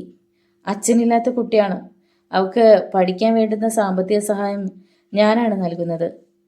ഇവൾ എവിടെയാണ് താമസിക്കുന്നത്? തൊഴിലാളികൾ താമസിക്കുന്ന ലയത്തിൽ. കൂട്ടിന് അമ്മ മാത്രമേ ഉള്ളൂ. മോൾ എന്തിനാണ് വന്നത്? സാറിനെ കാണുമെന്ന് അമ്മ പറഞ്ഞു. മോളിപ്പോൾ പൊയ്ക്കോളൂ, ഞാൻ വൈകുന്നേരം വരാം, ഗോപി പറഞ്ഞു. ഞാൻ പോട്ടെ. ഹേമ എല്ലാവരോടും യാത്ര പറഞ്ഞ് ഇറങ്ങിപ്പോയി. ഹേമയ്ക്കും ഷീലയ്ക്കും ഏതാണ്ട് ഒരേ ചായയാണെന്ന് സാമിന് തോന്നി. ഇതിലെന്തോ രഹസ്യമുണ്ട്, അത് ഗോപിക്ക് അറിയാം. സാർ, ഇനി എന്തു ചെയ്യും? മേജർ സാമിനെ കാണാനില്ലെന്ന് പോലീസ് പരാതി കൊടുക്കണ്ടേ? വേണം. സാമനേഷ പോക്കറ്റിൽ നിന്നും ലൈറ്റ് ഹൗസിന്റെ പടമുള്ള ചെറിയൊരു തകര കഷ്ണം എടുത്ത് മേശപ്പുറത്ത് വെച്ചു. അതിനു മുമ്പ് മറ്റൊരു കാര്യം പറയാനുണ്ട്. കൊച്ചിയിലെ വീട്ടിലെ അക്രമികൾ തകർത്ത പഴയ പിയാനോയിൽ നിന്നും എനിക്ക് കിട്ടിയ ഒരു രഹസ്യ കോഡാണിത്. ഒരുപക്ഷെ ഇതിനു വേണ്ടിയായിരിക്കും അക്രമികൾ 2 പിയാനോകളും തകർത്ത് കളഞ്ഞത്. നിർഭാഗ്യവശാൽ ഈ രഹസ്യ കോഡ് അവർക്ക് കണ്ടെത്താൻ കഴിഞ്ഞില്ല. ഗോപിനാഥന്റെ കണ്ണുകൾ വിടർന്നു. ചിലപ്പോൾ ഈ രഹസ്യത്തെക്കുറിച്ച് അറിയാനായിരിക്കും മേജറെ തട്ടിക്കൊണ്ടുപോയത്. എന്താണ് ഈ കോഡിന്റെ രഹസ്യം? ഗോപി ചോദിച്ചു. അറിയില്ല, ബുദ്ധി ഉപയോഗിച്ച് കണ്ടുപിടിക്കണം. അന്വേഷണ വഴിയിൽ അറിയാതെ കയ്യിൽ വന്ന് വീഴും, സാം പറഞ്ഞു. സാർ ഒരു ഡിറ്റക്റ്റീവ് ആണല്ലേ? പെട്ടെന്ന് രാഹുൽ ചോദിച്ചു. അതെ, എങ്ങനെ മനസ്സിലായി? ഞാനൊരു മാസികയിൽ സാറിനെ കുറിച്ച് വായിച്ചിട്ടുണ്ട്. ഞാൻ മേജറുടെ ബംഗ്ലാവിൽ വന്നിരുന്നത് തന്നെ നിനക്ക് എന്നെ മനസ്സിലായി. അതുകൊണ്ടാണ് നീ എന്നിൽ നിന്ന് അകന്നു മാറി നടന്നത് അല്ലേ? ഒരിക്കലും അല്ല. കഴിഞ്ഞ 13-ാം തീയതി കൊച്ചിയിൽ ഷീലയുടെ വീട്ടിൽ നീ വന്നില്ലേ? അതിന്റെ പിറ്റേന്ന് ഉച്ചയ്ക്കാണ് ഷീലയുടെ സെർവന്റ് കൊല്ലപ്പെട്ടത്. പരിഭ്രാന്തനായ രാഹുൽ ചാടി എണീറ്റു. ഇരിക്കടാ അവിടെ. സാമിന്റെ തോക്കിൻ കുഴൽ അവന്റെ നെറ്റിയിൽ മുട്ടി. സത്യം പറ, നീ കൊച്ചിയിൽ വന്നില്ലേ? എനിക്ക് വ്യക്തമായി തെളിവ് കിട്ടിയിട്ടുണ്ട്. ഇതിനു മുമ്പും നീ ഷീല അറിയാതെ ആ വീട്ടിൽ ചെന്നിട്ടുണ്ട്. പക്ഷേ ശാരദയ്ക്ക് നിന്നെ നല്ല പരിചയമായിരുന്നു അല്ലേ? കാരണം നീ ഷീലയെ കാണാൻ വേണ്ടി മാത്രമല്ല അവിടെ പോയിരുന്നത്. ആരെ കാണാനായിരുന്നു അന്ന് അവിടെ ചെന്നത്? ഞാൻ ഷീലയെ കാണാൻ വേണ്ടിയാണ് കൊച്ചിയിൽ വന്നത്. പച്ചക്കള്ളം. ദേവരാജനെ, അതായത് നിന്റെ സ്വന്തം അച്ഛനെ. സാം പറഞ്ഞത് കേട്ട് ഷീലയും ഗോപിനാഥനും ഞെട്ടിപ്പോയി. സാർ, താങ്കൾ പറയുന്നത്? ഷീലയ്ക്കത് വിശ്വസിക്കാൻ കഴിഞ്ഞില്ല. വർഷങ്ങളായി തന്റെ വീട്ടിൽ വാച്ച്മാനായി നിൽക്കുന്ന ദേവരാജനാണോ രാഹുലിന്റെ അച്ഛൻ? മുഴുവനായില്ല, നിങ്ങൾ ഞെട്ടാൻ പോകുന്നതേ ഉള്ളൂ, സാം തുടർന്നു. ഷീലയുടെ ഇളയമ്മ മാധുരി ഇവന്റെ ചേച്ചിയല്ല, പെറ്റമ്മയാണ്. മൈ ഗോഡ്, എനിക്ക് വിശ്വസിക്കാനാവുന്നില്ല. രാഹുലിന്റെ മുഖത്തും ഒരു നടുക്കം ദൃശ്യമായി. സത്യങ്ങൾ എല്ലാവരും അറിഞ്ഞു കഴിഞ്ഞു. ഇനി പിടിച്ചു നിൽക്കാൻ ബുദ്ധിമുട്ടാണ്. ഞാൻ പറഞ്ഞതൊക്കെ സത്യമല്ലടാ? അതെ, ഗത്യന്തരമില്ലാതെ രാഹുൽ എല്ലാം സമ്മതിച്ചു. ഇനി പറയേ, 13-ാം തീയതി ഷീലയുടെ ബംഗ്ലാവിൽ എന്താണുണ്ടായത്? ഞാൻ കൊച്ചിയിലെത്തിയ ഉടനെ അച്ഛനെ വിളിച്ചു. ഷീല സ്ഥലത്തില്ലെന്നും ഉടനെ കൊച്ചിയിൽ എത്തണമെന്നും അച്ഛൻ പറഞ്ഞു. എന്നിട്ട് ഞാൻ ഉച്ചയോടുകൂടി ഷീലയുടെ ബംഗ്ലാവിലെത്തി. സെർവന്റ് ശാരദ ഞങ്ങൾക്ക് കഴിക്കാൻ ഭക്ഷണം തന്നു. സാധാരണ ഞാൻ അച്ഛനെ കാണാൻ വരാറുള്ളതുകൊണ്ട് ശാരദയ്ക്ക് അറിയാമായിരുന്നു ഞങ്ങൾ അച്ഛനും മകനുമാണെന്ന്. ഈ കാര്യം ഷീല അറിയരുതെന്ന് അച്ഛൻ ശാരദയോട് പറഞ്ഞിരിക്കും അല്ലേ? കാരണം മരിക്കും വരെ ഈ കഥകളൊന്നും ശാരദ ഷീലയോട് പറഞ്ഞിരുന്നില്ല. സത്യമല്ലേ ഷീലെ? സാം ഷീലയെ നോക്കി. അതെ സർ. എന്നിട്ട് പിന്നെ എന്തുണ്ടായി? അച്ഛൻ നിന്നോട് ബംഗ്ലാവിൽ വരാൻ പറഞ്ഞത് എന്തിനായിരുന്നു? മേജർ സാബിന്റെ സ്വത്തുക്കൾ അമ്മയുടെയും എന്റെയും പേരിലാക്കിയെന്ന് അച്ഛൻ മനസ്സിലാക്കിയിരുന്നു. കൊച്ചിയിൽ ഒരു വീട് വാങ്ങിക്കാനുള്ള പണം അച്ഛന് കൊടുക്കണമെന്ന് പറയാനാണ് എന്നെ വിളിപ്പിച്ചത്. അത് കഴിഞ്ഞ ഉടനെ ഞാൻ ഹോട്ടലിലേക്ക് മടങ്ങി. അത് നുണയാണ്. പിയാനോയുടെ രഹസ്യം പറയാനാണ് അച്ഛൻ നിങ്ങളോട് വരാൻ പറഞ്ഞത്. സത്യമായിട്ടല്ല സർ. ഭക്ഷണം കഴിഞ്ഞ് കുറച്ച് സമയം വിശ്രമിച്ച ശേഷം ഞാൻ ഹോട്ടലിലേക്ക് പോയി. അന്ന് രാത്രി തന്നെ ഇങ്ങോട്ട് മടങ്ങിപ്പോന്നു. ഹോട്ടലിൽ വെച്ച് നിങ്ങൾ ആരെയാണ് കണ്ടത്? അത് പറയേ, ഒന്നും മറച്ചു വെക്കണ്ട. അശോക് വർമ്മയെ. Very good. വർമ്മയെ നിനക്ക് പരിചയമുണ്ടായിരുന്നോ? ഇല്ല, അച്ഛനാണ് ഫോണിലൂടെ വിളിച്ച് പരിചയപ്പെടുത്തിയത്. അപ്പോ ദേവരാജന് വർമ്മയെ നേരത്തെ പരിചയമുണ്ടായിരുന്നല്ലേ? ഉവ്, മേജർ സാബിനും അച്ഛനും ഒപ്പം പട്ടാളത്തിലുണ്ടായിരുന്ന ആളായിരുന്നു വർമ്മ.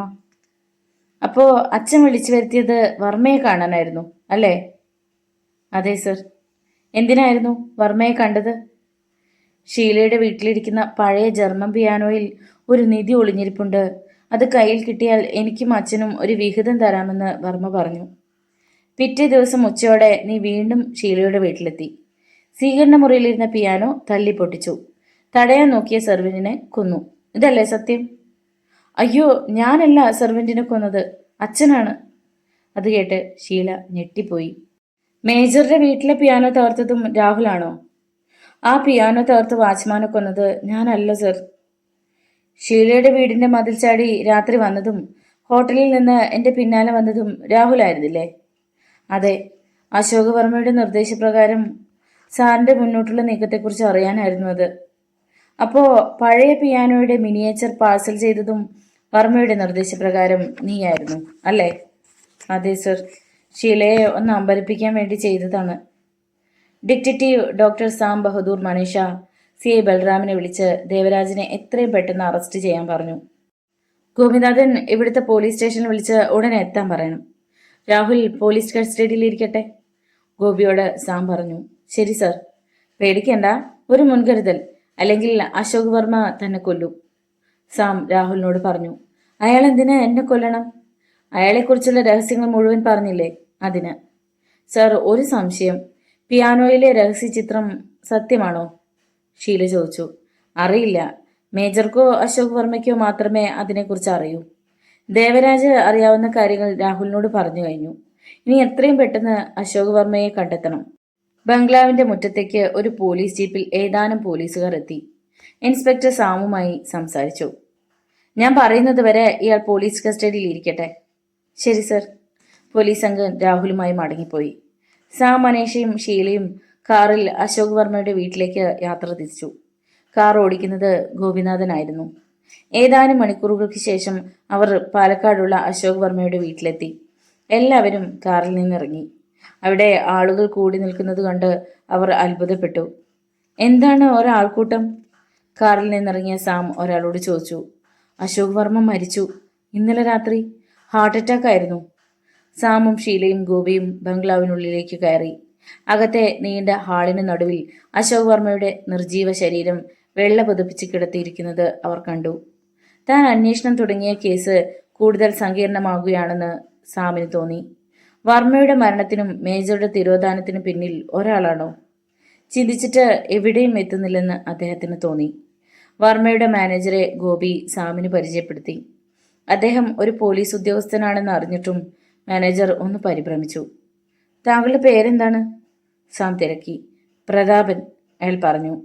വർമ്മയുടെ മരണം ഹാർട്ട് അറ്റാക്ക് മൂലമായിരുന്നുവെന്ന് പറയുന്നു. സത്യമാണോ? സാം പ്രതാപന്റെ മുഖഭാവം ശ്രദ്ധിച്ചു. ഇതൊരു സ്വാഭാവിക മരണമല്ലായിരുന്നു. അദ്ദേഹത്തിന് നല്ല ആരോഗ്യമുണ്ടായിരുന്നു. താങ്കൾ കണ്ടില്ലേ? അദ്ദേഹത്തെ ആരെങ്കിലും കൊന്നതാണോ? അതെ, അതാണ് എൻ്റെ സംശയം. എങ്കിൽ ശരീരം പോസ്റ്റ്മോർട്ടത്തിന് അയക്കണം. തീർച്ചയായും സർ. വർമ്മയ്ക്ക് ഭാര്യയും മക്കളും ഒന്നുമില്ലേ? ഉണ്ട്, 2 പെൺമക്കളാണ്. ഗോപി, തൽക്കാലം നമുക്ക് ഇവിടുന്ന് പോകാം. ചിലപ്പോൾ വീണ്ടും വരേണ്ടി വരും. പ്രതാപനോട് യാത്ര പറഞ്ഞ് അവർ കാറിൽ കയറി. സർ, അപ്പോൾ എൻ്റെ അച്ഛനെ തട്ടിക്കൊണ്ടുപോയത് ആരാണ്? ഷീല കരച്ചിലിൻ്റെ വക്കോളം എത്തിയിരുന്നു. അശോക് വർമ്മയുടെ പേരിൽ ആരോ കള്ളക്കളി കളിച്ചു. അയാൾ തന്നെയായിരിക്കും വർമ്മയെ കൊന്നത്. അത് പിയാനോയിലെ രഹസ്യത്തിന് വേണ്ടിയായിരിക്കും. മിക്കവാറും നാളെ മേജർ കണ്ടുപിടിക്കാൻ സാധിക്കുമെന്നാണ് എൻ്റെ വിശ്വാസം. പെട്ടെന്ന് കാർ ഒന്ന് പാളി. എന്താ ഗോപി, ശ്രദ്ധ തെറ്റിയാൽ നമ്മുടെ പൊടി പോലും കിട്ടില്ല, സാം പറഞ്ഞു. നമ്മൾ എങ്ങോട്ടാണ് സർ പോകുന്നത്? സംശയമെന്ത്? നിങ്ങളുടെ തോട്ടത്തിലേക്ക് തന്നെ. സന്ധ്യയോടുകൂടി അവർ മേജറിന്റെ തോട്ടത്തിലെ ബംഗ്ലാവിൽ തിരിച്ചെത്തി. ഇന്ന് രാത്രി ഞങ്ങൾ ഇവിടെ താമസിക്കാൻ തീരുമാനിച്ചു. താങ്കൾ വേണ്ട സൗകര്യങ്ങൾ ചെയ്തു തരണം, സാം മനീഷ പറഞ്ഞു. തീർച്ചയായും സർ. ഗോപിനാഥൻ ജോലിക്കാർ താമസിക്കുന്ന വീട്ടിലേക്ക് പോയി. വീടിനകത്ത് കയറിയ സാം എല്ലാ മുറികളും കയറി ഇറങ്ങി. അകത്തെ മേശപ്പുറത്തിരുന്ന ഫോൺ പെട്ടെന്ന് റിങ് ചെയ്തു. സാം കോൾ അത് അറ്റൻഡ് ചെയ്തു. പിന്നെ റിസീവർ ക്രാഡിൽ വെച്ചിട്ട് അകത്ത് ചുറ്റി നടന്നു. വേസ്റ്റ് ബാസ്ക്കറ്റിനുള്ളിൽ നിന്നും ഒരു സിറിഞ്ച് കണ്ടെടുത്തു. അതിൽ പറ്റിപ്പിടിച്ചിരിക്കുന്ന മരുന്ന് മണത്തു നോക്കി. മേജർക്ക് നൽകിയിരുന്ന മയക്കുമരുന്നാണ് അതെന്ന് മനസ്സിലായി. ഗോപി ഇതുവരെ പറഞ്ഞതൊക്കെ കള്ളമാണെന്ന് സാം ഊഹിച്ചു. ഒരു കാര്യം ഇപ്പോൾ ഉറപ്പായി. ഗോപിക്കറിയാം മേജർ എവിടെയുണ്ടെന്ന്. കുറച്ചു കഴിഞ്ഞതും ഗോപിയും മല്ലന്മാരെ പോലെ തോന്നിക്കുന്ന 4-5 ആളുകളും ബംഗ്ലാവിലേക്ക് വന്നു. ഇവരൊക്കെ ആരാണ്? സാം തിരക്കി. പാചകക്കാരാണ് സർ. സാറിനും മാഡത്തിനും രാത്രി എന്ത് ഭക്ഷണമാണ് വേണ്ടത്? സാധാരണ രാത്രി താങ്കൾ കഴിക്കുന്ന ഭക്ഷണം തന്നെ മതി ഞങ്ങൾക്കും, അല്ലേ ഷീലെ? സാം ഷീലയെ നോക്കി. അതെ, അവൾ ചിരിച്ചുകൊണ്ട് പറഞ്ഞു. തന്നെ അപായപ്പെടുത്താനുള്ള നീക്കമാണ് ഗോപി നടത്തുന്നതെന്ന കാര്യം സാം മണത്തറിഞ്ഞു. വരട്ടെ, നോക്കാം. മല്ലന്മാർ സാമും ഷീലയും ഇരുന്ന് സോഫയുടെ 2 ഭാഗത്തും വന്നു നിന്നു. അടുത്ത നിമിഷം ആ കാഴ്ച കണ്ട് ഷീല ഞെട്ടി. മല്ലന്മാരുടെ കയ്യിൽ തോക്കുകൾ. പക്ഷേ അത് കണ്ടിട്ടും സാം പുഞ്ചിരിച്ചുകൊണ്ട് ഇരുന്നതേയുള്ളൂ. സർ, താങ്കളിപ്പോ എന്തു പറയുന്നു? ഗോപി ചോദിച്ചു. അതിന് മറുപടിയായി സാം ചിരിച്ചു. മിസ്റ്റർ സാം മനീഷ, നിങ്ങളുടെ ജീവൻ ഇപ്പോൾ എൻ്റെ കസ്റ്റഡിയിലാണ്. നിങ്ങളുടെ മാത്രമല്ല, ഇവളുടെയും. ഗോപിനാഥന്റെ ശബ്ദത്തിലെ ടോൺ മാറിയത് സാം തിരിച്ചറിഞ്ഞു. പക്ഷെ അദ്ദേഹം വീണ്ടും ചിരിച്ചതേയുള്ളൂ. എന്താണ് നിങ്ങൾ ചിരിക്കുന്നത്?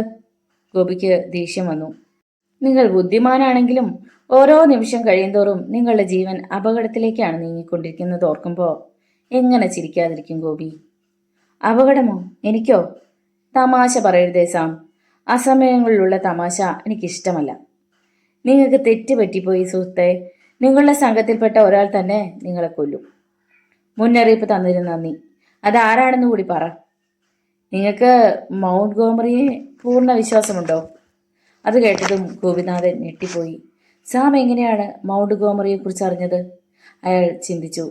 സംശയിക്കേണ്ട, നിങ്ങളുടെ ഫോണിലേക്ക് മൗണ്ട് ഗോമറിയുടെ ഒരു കോൾ വന്നത് അറ്റൻഡ് ചെയ്തത് ഞാനാണ്. ഞാൻ നിങ്ങളാണെന്ന ധാരണയിൽ അവൻ ഭീഷണി മുഴക്കി. പിയാനോയിലെ രഹസ്യ ചിത്രത്തിലെ ഡയമണ്ട് എത്രയും പെട്ടെന്ന് അവന് കിട്ടിയില്ലെങ്കിൽ നിങ്ങളെ കൊല്ലാൻ കൂടി മടിക്കില്ലെന്ന്. എന്ത്? ഗോപി ഞെട്ടിപ്പോയി. പക്ഷേ ആ രഹസ്യ ചിത്രം എൻ്റെ കയ്യിലാണ്. അത് തട്ടിയെടുക്കാനാണ് നിങ്ങൾ ഗുണ്ടകളെ കൂട്ടിക്കൊണ്ടുവന്നതെന്നും എനിക്കറിയാം. ഇന്റർപോൾ തേടുന്ന ഒരു ക്രിമിനലാണ് മൗണ്ട് ഗോമറി. സാം മനേഷ പോക്കറ്റിൽ നിന്നും ലൈറ്റ് ഹൗസിന്റെ ചിത്രമെടുത്ത് മേശപ്പുറത്ത് വെച്ചു. ഈ ലൈറ്റ് ഹൗസിന്റെ ചിത്രം വെച്ച് നിങ്ങൾ എങ്ങനെ ഡയമണ്ട് കണ്ടെത്തും? ആ രഹസ്യ ചിത്രത്തെക്കുറിച്ച് അറിയാവുന്ന ഒരാൾ എൻ്റെ കസ്റ്റഡിയിലുണ്ട്. അയാൾ എല്ലാം പറഞ്ഞു തരും. എനിക്കറിയാം. മേജർ മോഹൻദാസ് ചാറ്റർജി അല്ലേ? മേജറെ കടത്തിക്കൊണ്ടുപോയത് നീയാണെന്ന് ഞാൻ നേരത്തെ മനസ്സിലാക്കിയിരുന്നു. എടാ, നിന്നെ ഞാൻ... ഗോപിനാഥൻ തോക്കെടുത്ത് ചൂണ്ടി. ചൂടാകാതെ ഗോപി. പഞ്ചപാവത്താനായി അഭിനയിച്ച് നിങ്ങൾ മേജറെ ചതിക്കുകയായിരുന്നു. മാധുരിയെ കയ്യിലെടുത്ത് സ്വത്തുക്കൾ പകുതി സ്വന്തം പേരിലാക്കി. അത് എനിക്ക് വേണ്ടി ആയിരുന്നില്ല. എനിക്കറിയാം, നിങ്ങളുടെ സഹോദരിക്കും മകൾക്കും വേണ്ടി. അതായത് മേജറുടെ ഭാര്യയ്ക്കും മകൾക്കും വേണ്ടി, അല്ലേ? ഹേമ നിങ്ങളുടെ സഹോദരിയുടെ മകൾ.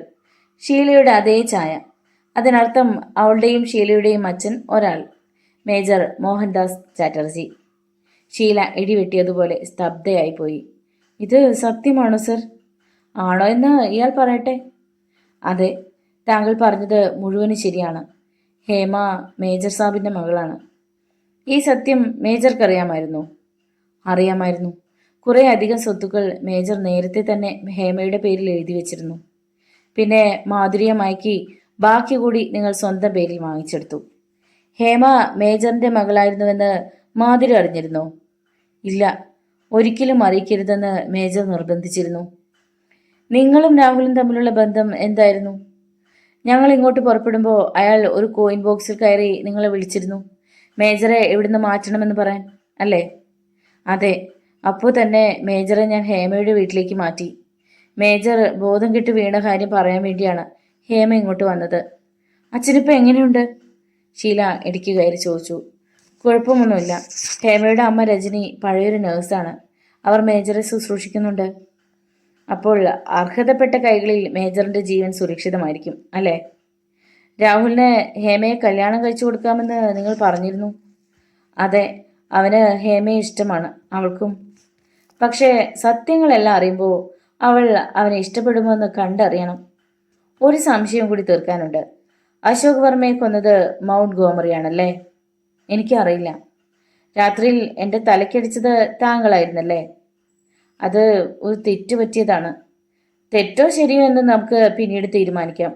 വാച്ച്മാൻ ശശി നിങ്ങളെ തിരിച്ചറിഞ്ഞതുകൊണ്ട് ചെടിച്ചട്ടി എടുത്ത് തലക്കടിച്ചു കൊന്നു. അത് വേണ്ടായിരുന്നു. പാവം, ഒരു കുടുംബത്തിന്റെ ഏക ആശ്രയമായിരുന്നു. അപ്പോ പിയാനോ തകർത്ത് എൻ്റെ പോക്കറ്റിൽ അശോക് വർമ്മയുടെ കുറിപ്പ് വെച്ചതും താങ്കളായിരുന്നല്ലേ? അല്ല, താങ്കൾ ഇവിടെ വന്ന് പിയാനോയുടെ കാര്യം പറഞ്ഞപ്പോൾ മാത്രമാണ് ഞാൻ ആ വിവരം അറിയുന്നത്. ഇതാകെ കുഴഞ്ഞു മറിഞ്ഞു കിടക്കുകയാണല്ലോ. അശോക് വർമ്മയും മൗണ്ട് ഗോമറിയും കൂടാതെ ആരാണ് പുതിയ വില്ലൻ? അത് തൽക്കാലം നിങ്ങൾ ആലോചിച്ച് കണ്ടുപിടിക്കുക. ജഗദീഷ്, അവനെയും അവളെയും മുറിയിലടയ്ക്ക്. ഭയങ്കര ബുദ്ധിശാലിയാണ്, രക്ഷപ്പെടരുത്. ഗോപി ഗുണ്ടയോട് പറഞ്ഞു. അയാൾ തോക്ക് ചൂണ്ടി സാമിനെയും ഷീലയും ഒരു മുറിയിൽ അടച്ചു. പുറത്തുനിന്ന് മുറി ലോക്ക് ചെയ്തു. നീ രക്ഷപ്പെടാനുള്ള തന്ത്രം ആലോചിച്ചു നോക്ക്. അതിനു മുമ്പ് എനിക്ക് ചില ജോലികൾ ബാക്കിയുണ്ട്.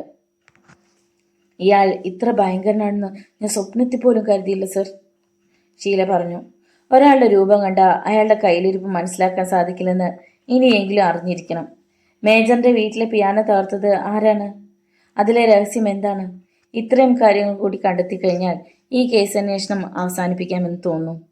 അപ്പോൾ എൻ്റെ അച്ഛൻ? പേടിക്കേണ്ട, അദ്ദേഹത്തെ ഗോപി ഒന്നും ചെയ്യില്ല. സ്വന്തം അളിയനല്ലേ. എനിക്ക് ഹേമയും അമ്മയും കാണണം. ഞാൻ അവരെയും അച്ഛനെയും കൊച്ചിക്ക് കൊണ്ടുപോകും. പിയാനോയിലെ രഹസ്യം മിക്കവാറും മേജർക്ക് അറിയാമായിരിക്കും. പക്ഷെ അങ്ങനെയാണെങ്കിൽ ഇത്രയും കാലം അദ്ദേഹം ആ രഹസ്യം അറിയാൻ ശ്രമിക്കാതിരുന്നത് എന്തുകൊണ്ട്? 40 വർഷം പഴക്കമുള്ള 2 പിയാനോ എങ്ങനെ മേജറിന്റെ കയ്യിൽ വന്നു? ആരാണത് നൽകിയത്? ഇതിനുത്തരം കൂടി കണ്ടെത്തണം. എങ്കിൽ അച്ഛനെ ഉടനെ കാണും, ഗോപി ആ രഹസ്യം ചോർത്തുന്നതിന് മുമ്പ്. അയാളിപ്പോൾ മേജറെ കാണാൻ പോവില്ല. പകരം മൗണ്ട് ഗോമറിയുടെ അടുത്തേക്ക് ഞാൻ നൽകിയ ലൈറ്റ് ഹൗസിൻ്റെ ചിത്രവുമായി പോയിട്ടുണ്ടാവും. സർ, എൻ്റെ ഒരു സംശയം പറയട്ടെ. ഏതെങ്കിലും ലൈറ്റ് ഹൗസിലായിരിക്കുമോ ഡയമണ്ട് ഒളിപ്പിച്ചു വെച്ചിരിക്കുന്നത്? ന്യായമായ സംശയം. പക്ഷേ അങ്ങനെ ഒരിക്കലും വരാൻ സാധ്യതയില്ലെന്നാണ് എനിക്ക് തോന്നുന്നത്. നമുക്ക് പുറത്തു കിടക്കേണ്ടേ സർ? വേണം. മുൻഭാഗത്ത് മല്ലന്മാരുണ്ടാവും. രാത്രിയാവട്ടെ. യാത്ര ചെയ്തതിൻ്റെ ക്ഷീണം വല്ലാതെയുണ്ട്. സോക്സിനുള്ളിൽ റിവോൾവർ ഉണ്ടോ എന്ന് ഉറപ്പുവരുത്തിയിട്ട് സാം അനീഷ ബെഡിലേക്ക് കിടന്നു. ഷീല, കൃത്യം 1 മണിക്കൂർ കഴിയുമ്പോൾ എന്നെ വിളിക്കണം. സാം കണ്ണുകളടച്ചു. ഷീല സോഫയിൽ ചാരിക്കിടന്നു. നിറമില്ലാത്ത കുറേ ഓർമ്മകൾ അവളുടെ മനസ്സിലൂടെ ഓടിപ്പോയി. ഏകയായി വളർന്ന ബാല്യം അവൾ ഓർത്തു. ഇപ്പോൾ തനിക്കൊരു സഹോദരിയെ കൂടി കിട്ടിയിരിക്കുന്നു. ആ സമയം ഗോപിനാഥൻ തനിച്ച് പാലക്കാട്ടേക്ക് യാത്ര ചെയ്യുകയായിരുന്നു. ഒടുവിൽ ആ യാത്ര വലിയൊരു കെട്ടിടത്തിൻ്റെ മുമ്പിൽ അവസാനിച്ചു. ഗോപിനാഥൻ കാറിൽ നിന്നിറങ്ങി ചുറ്റും നോക്കി. എന്നിട്ട് സ്റ്റെപ്പുകൾ കയറി 3-ാം നിലയിലെത്തി. കോറിഡോറിലൂടെ മുന്നോട്ട് നടന്നു. ഒടുവിൽ ഒരു മുറിയുടെ മുന്നിലെത്തി. ഗോപി വാതിലിൽ തട്ടി. Yes, coming. അകത്തുനിന്ന് ഒരു ശബ്ദം ഒഴുകിയെത്തി. വാതിൽ തുറന്ന് അകത്തു കയറിയ ഗോപിനാഥനെ ഒരു തോക്കുധാരിയാണ് സ്വീകരിച്ചത്. ഗോപിനാഥൻ, അട്ടപ്പാടിയിൽ നിന്ന് വരുന്നു. വരൂ. തോക്കുധാരി ഗോപിയെ അകത്തേക്ക് കൂട്ടിക്കൊണ്ടുപോയി. മുറിക്കുള്ളിലെ ബെഡിൽ ചാരിക്കിടക്കുന്ന മൗണ്ട് ഗോമറി സായിപ്പ്. മിസ്റ്റർ ഗോപിനാഥൻ, ആ രഹസ്യ കോഡ് കിട്ടിയിട്ടുണ്ടോ? മൗണ്ട് ഗോമറി ചോദിച്ചു. ഉണ്ട് സർ, ഗോപി പറഞ്ഞു. അയാൾ പോക്കറ്റിൽ നിന്നും ലൈറ്റ് ഹൗസിന്റെ പടമുള്ള തകരകഷ്ണം എടുത്ത് സായിപ്പിന് കൊടുത്തു. ഇതൊരു ലൈറ്റ് ഹൗസിന്റെ ചിത്രമല്ലേ? എന്താണ് ഇതിനർത്ഥം? രഹസ്യ കോഡ് വാങ്ങി നോക്കിയ ഗോമറി ചോദിച്ചു. എനിക്കറിയില്ല സർ. പിന്നെന്തിനാണ് ഇതുമായി ഇങ്ങോട്ട് വന്നത്? കാര്യങ്ങളെല്ലാം കുഴഞ്ഞു. Detective doctor Sam Bahadur Manisha നമ്മുടെ പിന്നാലെയുണ്ട്. അയാളെ മുറിയിൽ അടച്ചു പൂട്ടിയിട്ട് വരികയാണ്. സൂക്ഷിക്കണം. ബുദ്ധിരാക്ഷസനാണ്. കുറുക്കന്റെ കൗശലം അവന്റെ കൂടെപ്പിറപ്പാണ്. പിയാനോയുടെ രഹസ്യം അറിയാവുന്ന പഴയ പട്ടാളക്കാരനില്ലേ, മോഹൻദാസ് ചാറ്റർജി? അയാളോട് ചോദിച്ചില്ലേ? മേജർ ഗുരുതരാവസ്ഥയിലാണ്. 2 ദിവസമായി അബോധാവസ്ഥയിൽ കിടക്കുകയാണ്. അയാളെ ഹോസ്പിറ്റലിൽ അഡ്മിറ്റാക്കണം. ബോധം വന്നാൽ ഉടൻ ആ രഹസ്യം കണ്ടെത്തണം. 3 ദിവസം കൂടി ഞാൻ തരും. എന്നെ ചതിക്കാനാണ് ഭാവമെങ്കിൽ. സർ, നമ്മുടെ രഹസ്യങ്ങളെല്ലാം സാം മനീഷ മനസ്സിലാക്കി. രാഹുൽ ഇപ്പോൾ പോലീസ് കസ്റ്റഡിയിലാണ്. You bloody get lost! Montgomery അലറിക്കൊണ്ട് പുറത്തേക്ക് കൈ ചൂണ്ടി. ഒരു വെടിയുണ്ട പുറകെ വരുമോ എന്ന് ഭയന്ന് ഗോപിനാഥൻ പുറത്തേക്ക് ഓടി. ഹോട്ടലിന് പുറത്തെത്തിയ ഗോപിനാഥൻ കാറിൽ കയറി അട്ടപ്പാടിയിലേക്ക് യാത്ര തിരിച്ചു. മൗണ്ട് ഗോമറി ചുറ്റിയ പാമ്പാണ്. കടിച്ചേ അടങ്ങൂ. സാം മനീഷയെയും പേടിക്കണം. തന്റെ കാറിനെ കുറേ നേരമായി പിന്തുടരുന്ന ട്രക്കിനെ അപ്പോഴാണ് ഗോപിനാഥൻ ശ്രദ്ധിച്ചത്. അട്ടപ്പാടി ചുരം കയറുന്നതിനിടയിൽ കാറിന്റെ സ്പീഡ് കുറഞ്ഞതും പിന്നാലെ വന്ന ട്രക്ക് കാറിന് മുമ്പിൽ കയറി റോഡിന് വിലങ്ങനെ നിന്നു. ഗോപിനാഥൻ പെട്ടെന്ന് കാർ നിർത്തി. റാസ്കൽ, വണ്ടി മാറ്റടാ! ഗോപിനാഥൻ ദേഷ്യത്തോടെ പറഞ്ഞു. ട്രക്കിൽ നിന്നും ചാടി ഇറങ്ങിയ മല്ലന്മാരെ കണ്ട് ഗോപിനാഥൻ ഞെട്ടിപ്പോയി. ഇവരൊക്കെ ആരാണ്? ഉപദ്രവിക്കണ്ട, പിടിച്ച് വണ്ടിയിൽ കയറ്റ്! ട്രക്കിനുള്ളിൽ നിന്നും ആരോ ഗുണ്ടകളോട് പറഞ്ഞു. ഗുണ്ടകൾ ഗോപിനാഥനെ കാറിൽ നിന്ന് ബലമായി പിടിച്ചിറക്കി ട്രക്കിനുള്ളിൽ കയറ്റി. അതിനുള്ളിലിരുന്ന ആളെ കണ്ട് ഗോപി ഞെട്ടിപ്പോയി. പ്രതാപൻ, നീയോ? അത് അശോക് വർമ്മയുടെ മാനേജർ പ്രതാപനായിരുന്നു. അതേടാ, ഞാൻ തന്നെ.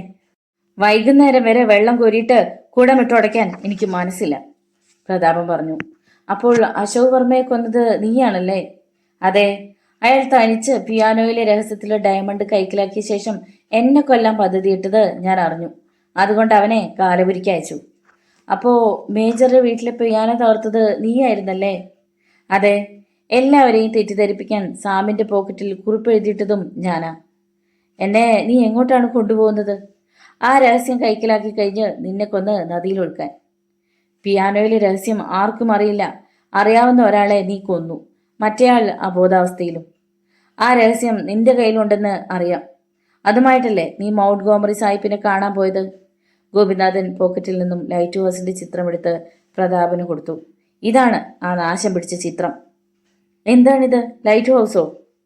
പ്രതാപന് ആ ചിത്രം നോക്കിയിട്ട് ഒരു പിടിയും കിട്ടിയില്ല. ആ ട്രക്ക് ഗോപിനാഥനെയും വഹിച്ചുകൊണ്ട് പ്രതാപന്റെ രഹസ്യ സങ്കേതത്തിലേക്ക് കുതിച്ചു പാഞ്ഞു. രാത്രി ഗോപിനാഥന്റെ വീട്ടിലെ പൂട്ടിയിട്ട മുറിക്കുള്ളിൽ സാം മനീഷയും ഷീലയും. സർ, നമുക്ക് രക്ഷപ്പെടേണ്ടേ? അച്ഛനെ രക്ഷിക്കുകയും വേണം, ഷീല പറഞ്ഞു. വേണം. ഞാനൊന്ന് മുഖം കഴുകിയിട്ട് വരാം, മയക്കത്തിൽ നിന്നുണർന്ന സാം പറഞ്ഞു. സാം എണീറ്റ് വാഷ്റൂമിലേക്ക് പോയി. രക്ഷപ്പെടാൻ ഒരു വഴി തെളിയുന്നുണ്ട്. സാമിന് സന്തോഷം അടക്കാനായില്ല. തിരിച്ച് മുറിയിലേക്ക് ചെന്നു. ഞാൻ വിചാരിച്ച പോലെ ഗോപിനാഥൻ അത്ര ബുദ്ധിമാനൊന്നുമല്ല, സാം പറഞ്ഞു. അതെന്താ സർ? ഷീല, രക്ഷപ്പെടാൻ ഒരു വഴി തുറന്നു കിട്ടിയിട്ടുണ്ട്. എണീറ്റ് വരൂ. സാം ഒരു സ്റ്റൂൾ എടുത്തുകൊണ്ടുവന്ന് വാഷ്റൂമിൽ കൊണ്ടുവന്നിട്ട് അതിൻ്റെ മുകളിൽ കയറി നിന്നുകൊണ്ട് ചെറിയ ജനാലയുടെ ഗ്ലാസ് അഴിച്ചെടുക്കാനുള്ള ശ്രമം തുടങ്ങി. 15 മിനിറ്റ് കൊണ്ട് സാം ജനാലയുടെ ഗ്ലാസ് അഴിച്ചു മാറ്റി. ഞാൻ ആദ്യം പുറത്തിറങ്ങാം. പിൻഭാഗത്ത് കാവൽക്കാരുണ്ടാകുമെന്ന് തോന്നുന്നില്ല, സാം പറഞ്ഞു. സാം ജനാലയിലൂടെ വളരെ ബുദ്ധിമുട്ടി പുറത്തിറങ്ങി. സമീപത്തെങ്ങും ആരും ഉണ്ടായിരുന്നില്ല. ഷീല, പോന്നോളൂ, കുഴപ്പമില്ല, സാം താഴെ നിന്ന് വിളിച്ചു പറഞ്ഞു.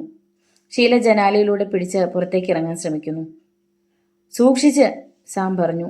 സാം ഷീലയെ പുറത്തിറങ്ങാൻ സഹായിച്ചു. അവൾ സുരക്ഷിതയായി താഴെ ഇറങ്ങി. എത്രയും പെട്ടെന്ന് ഗോപിനാഥന്റെ സഹോദരി രജനിയുടെ വീട്ടിലെത്തണം. ഷീലയ്ക്ക് വഴി അറിയാമോ? സാം ചോദിച്ചു. ഏകദേശ രൂപമേ ഉള്ളൂ സർ, അവൾ പറഞ്ഞു. ഇടതു കൈയിൽ റിവോൾവറും വലതു കൈയിൽ പെൻടോർച്ചുമായി ഒറ്റയടി പാതയിലൂടെ സാം മനീഷ നടന്നു. പിന്നാലെ ഷീലയും. ഗോപിനാഥനും മൗണ്ട് ഗോമറിയും മേച്ചറെ കടത്തിക്കൊണ്ടുപോകാൻ സാധ്യതയുണ്ട്, രജനിയുടെ വീട്ടിലേക്ക് നടക്കുന്നതിനിടയിൽ സാം പറഞ്ഞു. 10 മിനിറ്റ് കൊണ്ട് അവർ ഗോപിനാഥന്റെ സഹോദരി രജനിയുടെ വീടിന്റെ മുമ്പിലെത്തി. ഇതുതന്നെയാണ് വീട്. വർഷങ്ങൾക്ക് മുമ്പ് ഒരിക്കൽ ഞാനിവിടെ വന്നിട്ടുണ്ട്, ഷീല പറഞ്ഞു. ഷീല വാതിലിൽ തട്ടി. ആരാ? അകത്തു നിന്നും രജനിയുടെ ശബ്ദം കേട്ടു. ഞാനാണ് ഷീല, മേജറുടെ മകൾ. രജനി വന്ന് വാതിൽ തുറന്നു. കയറി വരൂ, സാമിനെയും ഷീലയും കണ്ട് അമ്പരപ്പോടെ രജനി പറഞ്ഞു. ഗോപിനാഥൻ വന്നില്ലേ? അകത്തേക്ക് കയറുന്നതിനിടയിൽ സാം ചോദിച്ചു. ഇല്ല, നിങ്ങൾ ഇരിക്കൂ, രജനി പറഞ്ഞു. അച്ഛനിപ്പോ എങ്ങനെയുണ്ട്? ഷീല തിരക്കി. കുറവുണ്ട്. ബോധം വീണപ്പോൾ ഷീലയെ അന്വേഷിച്ചു. രജനിക്ക് ഹേമയ്ക്കുമൊപ്പം സാമും ഷീലയും മേജറുടെ മുറിയിലേക്ക് ചെന്നു. അച്ഛാ, ഇപ്പൊ എങ്ങനെയുണ്ട്? ഷീല ചോദിച്ചു. കുറവുണ്ട് മോളെ, നമുക്കുടനെ വീട്ടിലേക്ക് പോവാം. മേജർ, എനിക്ക് കുറച്ച് കാര്യങ്ങൾ സംസാരിക്കാനുണ്ട്. താങ്കളുടെ ജീവനിപ്പോൾ അപകടത്തിലാണ്, സാം പറഞ്ഞു. അതുവരെ നടന്ന സംഭവങ്ങൾ സാമും ഷീലയും വിവരിച്ച് കേട്ട് മേജർ നടുങ്ങിപ്പോയി. രജനിയും ഹേമയും വിശ്വസിക്കാനാവാതെ ധരിച്ചു നിൽക്കുകയായിരുന്നു. ആ പിയാനോയിലെ ലൈറ്റ് ഹൗസിന്റെ രഹസ്യം തേടി ഗോപിനാഥനും മൗണ്ട് ഗോമറിയും ഇപ്പോൾ ഇവിടെ എത്തും. എന്താ മേജർ അതിന്റെ രഹസ്യം? താങ്കൾക്ക് ഒരുപോലുള്ള 2 പിയാനോകൾ ആര് തന്നു? ഈ രഹസ്യങ്ങൾ താങ്കൾക്ക് ഇതുവരെ അറിയില്ലായിരുന്നു? അശോക് വർമ്മയും ദേവരാജനും എങ്ങനെ ഈ രഹസ്യങ്ങൾ മനസ്സിലാക്കി? എല്ലാവരും ആകാംക്ഷയോടെ മേജറെ നോക്കി. മോളെ, എന്നൊന്ന് താങ്ങിയിരുത്ത്, മേജർ പറഞ്ഞു. ഷീല മേജറെ എണീപ്പിച്ച് ചാരിയിരുത്തി. വർഷങ്ങൾക്ക് മുമ്പ് കാശ്മീരിൽ അതിർത്തി സേനയിൽ ഒന്നിച്ച് ജോലി ചെയ്തവരായിരുന്നു ഞാനും അശോക് വർമ്മയും ദേവരാജനും. മേജർ പഴയ കഥ പറയാൻ തുടങ്ങി. ഞങ്ങൾ അടുത്തടുത്തുള്ള കോട്ടേജുകളായിരുന്നു താമസം. ഒരു വെക്കേഷൻ കാലത്ത് ഞങ്ങൾ സിംഗപ്പൂരിനൊരു യാത്ര പോയി. അവിടെ ഒരു ഹോട്ടലിൽ വെച്ച് മൗണ്ട് ഗോമറി എന്ന ജർമ്മൻകാരനെ പരിചയപ്പെട്ടു. അയാൾ കാശ്മീരിലേക്ക് വൈകാതെ വരുമെന്ന് പറഞ്ഞു. ഞങ്ങൾ അയാളെ വെൽക്കം ചെയ്തു. 3 മാസങ്ങൾക്ക് ശേഷം മൗണ്ട് ഗോമറി കാശ്മീരിലെത്തി ഞങ്ങളെ കണ്ടു. അപ്പോൾ അയാളുടെ കയ്യിൽ പഴയ 2 പിയാനോകൾ ഉണ്ടായിരുന്നു. വിമാനത്തിൻ്റെ കാർഗോയിലാണ് അത് കൊണ്ടുവന്നതെന്ന് അയാൾ പറഞ്ഞു. ആ പിയാനോ 2ഉം എൻ്റെ ക്വാർട്ടേഴ്സിൽ സൂക്ഷിക്കാമോ എന്ന് ചോദിച്ചു. ഞാൻ സമ്മതിച്ചു. കാരണം ഷീലയുടെ അമ്മ നന്നായി പാടുമായിരുന്നു. അവൾക്ക് പിയാനോ വായിക്കാനും അറിയാം. പക്ഷെ ഒരെണ്ണം വാങ്ങാൻ അന്നെനിക്ക് കഴിഞ്ഞിരുന്നില്ല. മേജർ ഒന്ന് നിർത്തി എല്ലാവരെയും നോക്കി. പിന്നെ കുറച്ച് വെള്ളം വാങ്ങി കുടിച്ച ശേഷം കഥ തുടർന്നു. മൗണ്ട് ഗോമറി തിരിച്ചു വരുമ്പോൾ ആ പിയാനോകൾ മടക്കി കൊടുക്കണം എന്നും പറഞ്ഞു. ഞാനത് സമ്മതിക്കുകയും ചെയ്തു. അപ്പോൾ അയാൾ എന്നോടൊരു കാര്യം പറഞ്ഞു. ഈ പിയാനോയിൽ ഒരു രഹസ്യമുണ്ട്. ഞാൻ വരുന്നത് വരെ നിങ്ങളത് സൂക്ഷിച്ചു വെച്ചാൽ അതിൻ്റെ ഫലം നിങ്ങൾക്ക് ലഭിക്കുമെന്ന് പറഞ്ഞു. ഞാൻ അതത്ര കാര്യമായി എടുത്തില്ല. മൗണ്ട് ഗോമറി മടങ്ങിപ്പോയി. 4-5 മാസം കഴിഞ്ഞപ്പോൾ മൗണ്ട് ഗോമറിയെ സിംഗപ്പൂർ പോലീസ് അറസ്റ്റ് ചെയ്തു. ഇന്റർപോൾ തൊടുന്ന ഇന്റർനാഷണൽ സ്മഗ്ലിങ്ങിന്റെ കണ്ണികളിൽ ഒരാളായിരുന്നു അയാൾ. ആ വാർത്ത കണ്ടപ്പോൾ എനിക്ക് പ്രത്യേകത ഒന്നും തോന്നിയില്ല. 2 മാസം കഴിഞ്ഞപ്പോൾ ഒരാൾ എന്നെ അന്വേഷിച്ച് കാശ്മീരിൽ വന്നു. പിയാനോകൾ തിരക്കിയാണ് അയാൾ വന്നത്. എത്ര ലക്ഷം വേണമെങ്കിലും തന്ന ആ പിയാനോകൾ മടക്കിയെടുക്കുകയായിരുന്നു അയാളുടെ ലക്ഷ്യം. ഞാൻ തന്ത്രപരമായി അയാളെ പോലീസിനെ കൊണ്ട് പിടിപ്പിച്ചു. പോലീസ് പിടിയിലായ അയാളുടെ പേര് ക്രിസ്റ്റഫർ ലോപ്പസ് എന്നായിരുന്നു. മൗണ്ട് ഗോമറിയുടെ സംഘത്തിൽപ്പെട്ടവനായിരുന്നു അവൻ. പിയാനോ തരുമ്പോൾ മൗണ്ട് ഗോമറി പറഞ്ഞ കാര്യം എനിക്ക് ഓർമ്മ വന്നു. ഞാൻ 2 പിയാനോകളും തുറന്ന് വിശദമായി പരിശോധിച്ചു. അതിനുള്ളിൽ നിന്നും കോടികൾ വിലമതിക്കുന്ന ഡയമണ്ട് എനിക്ക് കിട്ടി. പട്ടാളത്തിൽ നിന്നും പിരിഞ്ഞ് ഞാൻ നാട്ടിലെത്തി. ആ ഡയമണ്ടുകൾ ആരും അറിയാതെ വിറ്റു. ആ പണം കൊണ്ട് കൊച്ചിയിൽ വലിയ വീടും കാറും വാങ്ങി. പിന്നെ ഇവിടെ വീടും കൃഷിത്തോട്ടങ്ങളും വാങ്ങിച്ചു. അപ്പോൾ ലൈറ്റ് ഹൗസിൻ്റെ ചിത്രം? ഷീല ചോദിച്ചു. അത് എൻ്റെ സൃഷ്ടിയായിരുന്നു. എന്നെ അന്വേഷിച്ചു വന്ന ക്രിസ്റ്റഫറിൽ നിന്നും വർമ്മയും ദേവരാജും ആ സത്യം അറിഞ്ഞു. പിയാനോയിൽ എന്തോ രഹസ്യമുണ്ട്. അത് കിട്ടിയാൽ ഡയമണ്ട് കയ്യിൽ വരുമെന്നായിരുന്നു അവർ മനസ്സിലാക്കി വെച്ചിരുന്നത്. അവരെപ്പോഴെങ്കിലും അന്വേഷിച്ചു വന്നാൽ അവരെ മണ്ടന്മാരാക്കാൻ ഞാൻ ചെയ്ത തന്ത്രമായിരുന്നു ലൈറ്റ് ഹൗസിൻ്റെ ചിത്രം.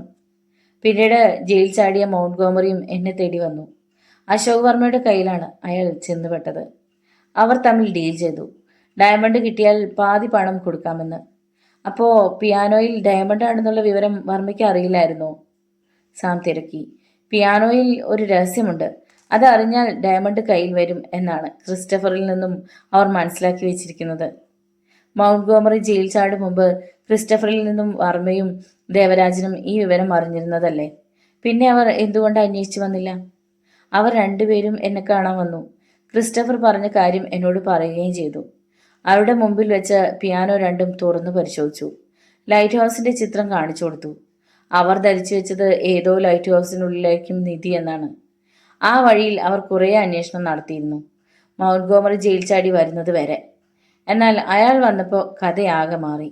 മാതിരി കൊണ്ടുവന്ന മാനേജർ ഗോപിയെ മൗണ്ട്ഗോമറി പണം കൊടുത്ത് മയക്കിയെടുത്ത് രഹസ്യം കണ്ടുപിടിക്കാൻ നിയോഗിച്ചു. പക്ഷേ ഗോപിക്ക് പിയാനോയിലെ രഹസ്യം അറിയില്ലെന്നാണല്ലോ പറഞ്ഞത്. അതവൻ്റെ അഭിനയമാണ്. പഠിച്ച കള്ളനാണ് അവൻ. അച്ഛൻ്റെ ബുദ്ധി ഞാൻ സമ്മതിച്ചിരിക്കുന്നു. പെട്ടെന്ന് പുറത്ത് ഒരു വാഹനത്തിൻ്റെ ശബ്ദം കേട്ടു. സാമിൻ്റെ കയ്യിൽ റിവോൾവർ പ്രത്യക്ഷപ്പെട്ടു. വാതിലിൽ ആരോ തട്ടി. മൗണ്ട്ഗോമറിയും ഗോപിനാഥനുമായിരിക്കും. രജനി വാതിൽ തുറന്നു. പ്രതാപനെയും ഗുണ്ടകളെയും കണ്ട് ഷീലയും സാമും അമ്പരന്നു. നീയാണല്ലേ പുതിയ വില്ലൻ? വർമ്മ മരിച്ച അന്നേ നിന്നെ ഞാൻ നോട്ടമിട്ടതാണ്, സാം പറഞ്ഞു. എവിടെ മേജർ? പിടിച്ചിറക്കട അയാളെ. അനങ്ങരുത്, I will shoot you. Sam തോക്കിൻ്റെ സേഫ്റ്റി ക്യാച്ച് മാറ്റിയ ശബ്ദം അവർ കേട്ടു. ഒരു ഗുണ്ട തോക്ക് തട്ടിക്കളഞ്ഞു. പിന്നെ അവിടെ ഒരു സംഘടന അരങ്ങേറി. 10 മിനിറ്റ് കൊണ്ട് സാം എല്ലാറ്റിനെയും തറ പറ്റിച്ചു. പഠിച്ച അഭ്യാസങ്ങൾ പുറത്തെടുത്തിട്ട് കുറച്ച് നാളായി. തെറിച്ചു വീണ തോക്കെടുത്തുകൊണ്ട് സാം പറഞ്ഞു. അദ്ദേഹം കുറ്റവാളികളെ ബന്ധിച്ചു. പിന്നെ പോലീസിന് ഫോൺ ചെയ്തു. പോലീസ് ഇപ്പോൾ വരും, പ്രതാപനോട് സാം മനീഷ പറഞ്ഞു.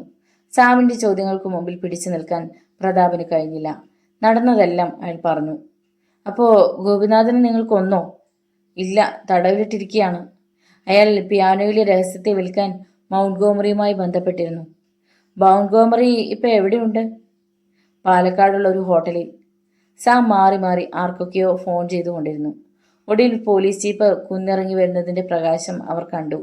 ഒപ്പം ആംബുലൻസും ഉണ്ടായിരുന്നു. പ്രതാപനെയും ഗുണ്ടകളെയും അറസ്റ്റ് ചെയ്ത് ജീപ്പിൽ കയറ്റി. മേജറെ ഹോസ്പിറ്റലിലേക്ക് മാറ്റാൻ ആംബുലൻസിൽ കയറ്റി. പിന്നാലെ രജനിയും ഹേമയും കയറി. ആംബുലൻസ് രാത്രിയുടെ നെഞ്ചിലൂടെ പാഞ്ഞുപോയി. ഇൻസ്പെക്ടർ, ഇവന്റെ രഹസ്യ താവളത്തിൽ ഗോപിനാഥനെ തടവിലിട്ടിരിക്കുകയാണ്. നിങ്ങൾ അയാളെ കൂടി അറസ്റ്റ് ചെയ്യണം, സാം പറഞ്ഞു. താങ്കൾ വരുന്നില്ലേ? ഇൻസ്പെക്ടർ തിരക്കി. ഇല്ല, എനിക്ക് വേറൊരുത്തനെ കാണുന്നുണ്ട്.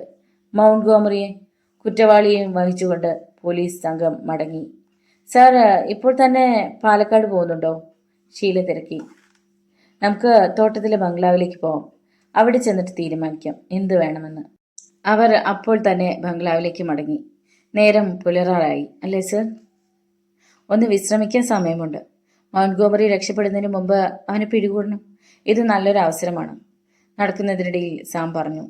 അവർ തോട്ടത്തിലെ ബംഗ്ലാവിലെത്തി. ഗോപിയുടെ ഗുണ്ടകൾ സ്ഥലം വിട്ടെന്നാ തോന്നുന്നത്. സാം മുൻവശത്തെ വാതിലിൽ പിടിച്ചു തള്ളി. അത് ലോക്ക് ചെയ്തിരുന്നില്ല. ഇരുവരും വാതിൽ തുറന്ന് അകത്തേക്ക് കയറി. മൗണ്ട്ഗോമറിയെ കണ്ടുപിടിക്കാനാണ് DIG സാർ എന്നെ നിയോഗിച്ചത്. ആ സമയത്ത് അപ്രതീക്ഷിതമായി വന്നു ചേർന്ന കേസാണ് ഷീലയുടെ സെർവൻറ്റിൻ്റെ മരണം. അത് അന്വേഷിക്കാൻ വന്ന ഞാൻ അറിയാതെ മൗണ്ട്ഗോമറിയുടെ അടുത്തെത്തിയിരിക്കുന്നു. അതിന് നന്ദി പറയേണ്ടത് ഷീലയോടാണ്. താങ്ക്സ് ഷീലേ. ഞാൻ സാറിന് അങ്ങോട്ടാണ് നന്ദി പറയേണ്ടത്. ഞാൻ ആരാധിക്കുന്ന കുറ്റാന്വേഷകൻ്റെ ഒപ്പം ഒരു കേസന്വേഷണത്തിൽ പങ്കെടുക്കാൻ പറ്റുമെന്ന് സ്വപ്നത്തിൽ പോലും വിചാരിക്കാത്ത കാര്യമാണ്. എങ്കിൽ സിനിമാഭിനയം നിർത്തി എൻ്റെ കൂടെ പോരെ? കേസന്വേഷണത്തിന് എനിക്കൊരു സഹായിയായി. എന്താ, പോരുന്നോ? റിയലി? ഷീല അത്ഭുതപ്പെട്ടു. സാം മനീഷ ചിരിച്ചു. സാർ ഇരിക്കൂ. ഇനി ഉറങ്ങാൻ സമയമുണ്ടെന്ന് തോന്നുന്നില്ല. ഞാനൊന്ന് മേൽ കഴിയിട്ട് പെട്ടെന്ന് വരാം. ഷീല മുറിയിലേക്ക് പോയി. സാറിന് കടുംചായ വേണോ? ഞാൻ ഉണ്ടാക്കിത്തരാം, ഷീല പറഞ്ഞു. സാം അപ്പോഴാണ് കുളി കഴിഞ്ഞ് വന്ന് അവളെ കണ്ടത്. വേണ്ട, സാം എണീറ്റു. രാവിലെ തന്നെ സാം മനീഷയും ഷീലയും കാറിൽ പാലക്കാട്ടേക്ക് പുറപ്പെട്ടു. മൗണ്ട് ഗോമറിയെ കൂടി പിടികൂടി കഴിഞ്ഞാൽ ഈ കേസ് ഫയൽ ക്ലോസ് ചെയ്യാം, സാം പറഞ്ഞു. മണിക്കൂറുകൾക്ക് ശേഷം അവർ പാലക്കാട് എത്തി. സാം ഹോട്ടലിന്റെ പാർക്കിങ്ങിൽ കാർ നിർത്തി. സാം ഡോർ തുറന്ന് പുറത്തിറങ്ങി. ഷീല, കാറിൽ തന്നെ ഇരുന്നാൽ മതി. നിന്റെ സഹായം എനിക്ക് വേണ്ടി വരും. തീർച്ചയായും സർ. സാം മനീഷ ഹോട്ടലിലേക്ക് കയറിപ്പോയി. 3-ാം നിലയിലുള്ള മൗണ്ട് ഗോമറിയുടെ മുറിയുടെ വാതിലിൽ തട്ടി. വാതിൽ തുറന്ന് ആദ്യം പുറത്തേക്ക് വന്നത് തോക്ക് പിടിച്ച ഒരു കൈയാണ്. ബോസ് നിന്നെ കാത്തിരിക്കുകയായിരുന്നു, കയറി വരൂ, മൗണ്ട് ഗോമറിയുടെ ഗുണ്ട പറഞ്ഞു. സാം അകത്തേക്ക് കയറി ചെന്നു. അവസാനം നീ എൻ്റെ മുന്നിൽ എത്തുമെന്ന് എനിക്ക് അറിയാമായിരുന്നു, സോഫയിൽ കാലുമേൽ കാല് കയറ്റിവെച്ച് ചുരുട്ടു പോയിച്ചുകൊണ്ടിരുന്ന മൗണ്ട് ഗോമറി പറഞ്ഞു. ഇന്റർപോൾ തേടുന്ന ഇന്റർനാഷണൽ ക്രിമിനൽ മൗണ്ട് ഗോമറിയെ അറസ്റ്റ് ചെയ്തതിന്റെ ക്രെഡിറ്റ് ഡോക്ടർ സാം ബഹദൂർ മനേഷയ്ക്ക് ഇരിക്കട്ടെ, സാം ചിരിച്ചു. അതിന് നീ ജീവനോടെ ഇവിടുന്ന് പോയിട്ട് വേണ്ടേ? റോബർട്ട്, അവനെ ബന്ധിച്ച് ഹെലിപാഡിലേക്ക് കൊണ്ടുപോവാ. അറബിക്കടലിലെ മീനുകൾക്ക് മൗണ്ട് ഗോമറിയുടെ വക ഒരു ട്രീറ്റ്, പൊട്ടിച്ചിരിച്ചുകൊണ്ട് മൗണ്ട് ഗോമറി തന്റെ കിങ്കരന്മാരോട് പറഞ്ഞു. നിന്റെ ആഗ്രഹം നടന്ന കൊള്ളാം സായിപ്പേ, സാം മനസ്സിൽ പറഞ്ഞു. സാം മനേഷയുടെ കൈകൾ പിന്നോട്ടാക്കി റോബർട്ട് ബന്ധിക്കുന്നു. തൽക്കാലം കീഴടങ്ങുക. ഇവനെ പുറത്തു കിട്ടിയാലേ താൻ ഉദ്ദേശിക്കുന്ന രീതിയിൽ കാര്യങ്ങൾ നടക്കൂ, സാം മനസ്സിൽ വിചാരിച്ചു. ഇന്ത്യയിലെ പ്രശസ്തനായ കുറ്റാന്വേഷണ ഉദ്യോഗസ്ഥൻ ഇപ്പൊ എന്തു പറയുന്നു? റോബർട്ട് സാമിനെ ഹോട്ടലിന്റെ പിന്നിലുള്ള ഗോവണി വഴി താഴേക്ക് കൊണ്ടുപോയി. അവിടെ പാർക്കിങ്ങിൽ നിർത്തിയിട്ടിരിക്കുന്ന കാറിൽ മൗണ്ട് ഗോമറി അവരെ കാത്തിരിക്കുന്നുണ്ടായിരുന്നു. റോബർട്ട്, വേഗം, പോലീസ് മണത്തറിഞ്ഞ നമുക്ക് രക്ഷയില്ല. ഗോപിനാഥനെ അവർ പിടികൂടി കഴിഞ്ഞു, മൗണ്ട് ഗോമറി പറഞ്ഞു. റോബർട്ട് സാമിനെ കാറിൽ കയറ്റുന്നത് തൊട്ടപ്പുറത്ത് തന്റെ കാറിൽ ഇരിക്കുന്ന ഷീല കണ്ടു. മൗണ്ട് ഗോമറിയുടെ കാർ പാഞ്ഞു പോയതും ഷീല അവരുടെ പിന്നാലെ തന്റെ കാറും പറപ്പിച്ചു വിട്ടു. സാം സാറിന് തന്റെ സഹായം ഇപ്പോഴാണ് വേണ്ടത്. അവൾ കാറിന്റെ ഡാഷ്ബോർഡ് തുറന്നു. അച്ഛന്റെ റിവോൾവർ താൻ എടുത്തു വെച്ചത് അവിടെ തന്നെ ഇരിക്കുന്നുണ്ട്. ഷീലയ്ക്ക് അപ്പോൾ എന്തിനേയും നേരിടാനുള്ള ഒരു ധൈര്യമുണ്ടായി. കാർ 1 കിലോമീറ്റർ ഓടി. ഒരു ടെന്നീസ് കോർട്ടിന്റെ വലിപ്പമുള്ള മൈതാനത്തിനടുത്ത് മൗണ്ട് ഗോമറി കാർ നിർത്തി. ആ മൈതാനത്ത് യാത്രയ്ക്ക് തയ്യാറായി ഒരു ഹെലികോപ്റ്റർ കിടപ്പുണ്ടായിരുന്നു. മൗണ്ട് ഗോമറി ആള് പുലിയാണല്ലോ. ആ കാഴ്ച കണ്ട സാം മനേഷ മനസ്സിൽ വിചാരിച്ചു. കാറിൽ നിന്നിറങ്ങിയ മൗണ്ട് ഗോമറി ഹെലികോപ്റ്ററിൽ ചെന്ന് കയറി. അതിന്റെ പ്രൊപ്പല്ലറുകൾ കറങ്ങാൻ തുടങ്ങി. റോബർട്ട്, അവനെ വേഗം കൊണ്ടുപോവാ, മൗണ്ട് ഗോമറി തിരക്ക് കൂട്ടി. വേഗം നടക്കടാ, അറബിക്കടലില്ല നിന്റെ അന്ത്യം, റോബർട്ട് പറഞ്ഞു. പെട്ടെന്ന് ഒരു വെടി പൊട്ടി. റോബർട്ടിന്റെ പുറത്ത് വെടിയേറ്റു. നിലവിളിച്ചു കൊണ്ടയാൾ മറിഞ്ഞു വീണു. സാം മനേഷ തിരിഞ്ഞു നോക്കി. അത് ഷീലയായിരുന്നു. അവളുടെ കയ്യിലിരുന്ന റിവോൾവറിൽ നിന്നും അപ്പോഴും പുക ഉയരുന്നുണ്ടായിരുന്നു. ഷീല ഓടി വന്ന് സാമിന്റെ കയ്യിലെ കെട്ടുകൾ അഴിച്ചു. നീ തക്ക സമയത്ത് തന്നെ എത്തി. പെട്ടെന്ന് ഹെലികോപ്റ്റർ ആകാശത്തേക്ക് ഉയർന്നു. അതാ അയാൾ രക്ഷപ്പെടുന്നു, ഷീല ഒച്ച വെച്ചു. ഷീല, നീ എത്രയും പെട്ടെന്ന് DIG സാറിന് വിവരം അറിയിക്കണം. അയാൾ മിക്കവാറും കൊച്ചിയിലേക്കായിരിക്കും പോകുന്നത്. സാം മനേഷ ഓടിച്ചെന്ന് ഒറ്റ കുതിപ്പിന് ഹെലികോപ്റ്ററിന്റെ സ്റ്റാൻഡിൽ പിടിച്ചു തൂങ്ങി. മൈ ഗോഡ്, ഷീല ഞെട്ടിപ്പോയി. ഹെലികോപ്റ്റർ ദൂരെ മറിഞ്ഞതും ഷീല കാറിൽ കയറി ഓടിച്ചുപോയി. അവൾ ഒരു കോയിൻ ബൂത്തിൽ കയറി DIGയെ ഫോണിൽ വിളിച്ച് വിവരങ്ങൾ ധരിപ്പിച്ചു. ആ സമയം സാം ഹെലികോപ്റ്ററിന്റെ മുകളിലേക്ക് പിടിച്ചു കയറാൻ ശ്രമിച്ചു. സാം ഡോർ തുറക്കാൻ നോക്കിയതും മൗണ്ട് ഗോമറി വെടിവെച്ചു. ഒഴിഞ്ഞു മാറാൻ ശ്രമിക്കുന്നതിനിടയിൽ സാം താഴേക്ക് വീണു. പെട്ടെന്ന് സാമിന് ഹെലികോപ്റ്ററിന്റെ സ്റ്റാൻഡിൽ പിടുത്തം കിട്ടി. രക്ഷപ്പെട്ടു. അപ്പോഴേക്കും ഹെലികോപ്റ്റർ അറബിക്കടലിന് മുകളിൽ കൊച്ചിയിലെത്തിയിരുന്നു. കടൽ തീരത്ത് DIG ശ്രീനിവാസ് അയ്യരുടെ നേതൃത്വത്തിൽ വമ്പിച്ച പോലീസ് സന്നാഹം എത്തിയിട്ടുണ്ടായിരുന്നു. നമ്മുടെ ഊഹം തെറ്റിയില്ല. അതാ അവർ, DIG ആകാശത്തേക്ക് കൈ ചൂണ്ടി. ഹെലികോപ്റ്ററിന്റെ ഡോർ തുറന്ന് സാം മനീഷ അകത്ത് കയറി. നീ രക്ഷപ്പെടുന്നത് എനിക്കൊന്ന് കാണണം, സാം പറഞ്ഞു. എന്റെ വാക്കിലും വിലയുണ്ട് പോലീസുകാരാ, മൗണ്ട് ഗോമറി തോക്കെടുത്ത് വീണ്ടും സാമിനെ വെടിവെച്ചു. അതിനു മുമ്പ് സാമിന്റെ അടിയേറ്റ് മൗണ്ട് ഗോമറിയുടെ ലക്ഷ്യം പിഴച്ചു. ലക്ഷ്യം തെറ്റിയ വെടിയുണ്ട ഹെലികോപ്റ്ററിന്റെ പള്ളക്ക് തന്നെ തറച്ചു. ഹെലികോപ്റ്റർ ആടി ഉലഞ്ഞു. അതിന്റെ നിയന്ത്രണം തെറ്റി. ബോട്ട് അങ്ങോട്ട് അടുപ്പിക്കൂ, ഈ കാഴ്ച കണ്ട് DIG നേവി ഉദ്യോഗസ്ഥരോട് മെഗാഫോണിൽ വിളിച്ചു പറഞ്ഞു. ഹെലികോപ്റ്ററുടെ നിയന്ത്രണം നഷ്ടപ്പെട്ടെന്ന് മനസ്സിലാക്കിയ സാം മൗണ്ട്ഗോമറിയുടെ അരയ്ക്ക് ചുറ്റിപ്പിടിച്ചുകൊണ്ട് താഴേക്ക് ചാടി. തീ പിടിച്ച ഹെലികോപ്റ്റർ പൊട്ടിച്ചിതറി. കടലിൽ വീണ അവരുടെ അടുത്തേക്ക് വന്ന നേവിയുടെ ബോട്ടിൽ DIG ശ്രീനിവാസ് അയ്യരും ഉണ്ടായിരുന്നു. 2 ആഴ്ചയ്ക്ക് ശേഷം ഒരു പകൽ detective doctor Sam Bahadur Manesh പുതിയൊരു കേസുമായി ബന്ധപ്പെട്ട് പുറത്തേക്ക് ഇറങ്ങാൻ തുടങ്ങുമ്പോൾ ഫോൺ ശബ്ദിച്ചു. അദ്ദേഹം റിസീവർ എടുത്തു. ഹലോ സർ, ഇത് ഷീലയാണ്, കൊച്ചിയിൽ നിന്ന്. എന്താ ഷീല, പിന്നെയും കുഴപ്പങ്ങൾ വല്ലതും ഉണ്ടായോ? അയ്യോ ഇല്ല സർ, അച്ഛനും ഹേമയും രജനീലമ്മയും ഇവിടെ കൊച്ചിയിലുണ്ട്. അച്ഛന് സാറിനെ ഒന്ന് കാണണമെന്ന്. അതിനെന്താ, വരാമല്ലോ. പക്ഷേ ഇന്ന് പറ്റില്ല, തിരക്കാണ്. അടുത്ത ദിവസമാകട്ടെ. Thank you sir. Welcome Sheela. ഞാൻ മുമ്പ് പറഞ്ഞ കാര്യം മറക്കണ്ട. എന്താ സർ? എൻ്റെ അസിസ്റ്റൻ്റായി കേസ് അന്വേഷണത്തിന് വരുന്ന കാര്യം? ആ കാര്യം ഞാൻ മറന്നിട്ടില്ല സർ, ഞാൻ എപ്പോഴേ റെഡിയാണ്, ഷീല ചിരിച്ചുകൊണ്ട് പറഞ്ഞു. വീഡിയോ ഇഷ്ടമായാൽ ഒന്ന് ലൈക്ക് ചെയ്ത്, ഷെയർ ചെയ്ത്, സബ്സ്ക്രൈബ് ചെയ്ത് സപ്പോർട്ട് ചെയ്യുക. നിങ്ങളുടെ വിലയേറിയ അഭിപ്രായങ്ങളും നിർദ്ദേശങ്ങളും കമൻറ്റ് ബോക്സിൽ രേഖപ്പെടുത്തുക. മറ്റൊരു നോവലുമായി നാളെ കാണാം. നന്ദി.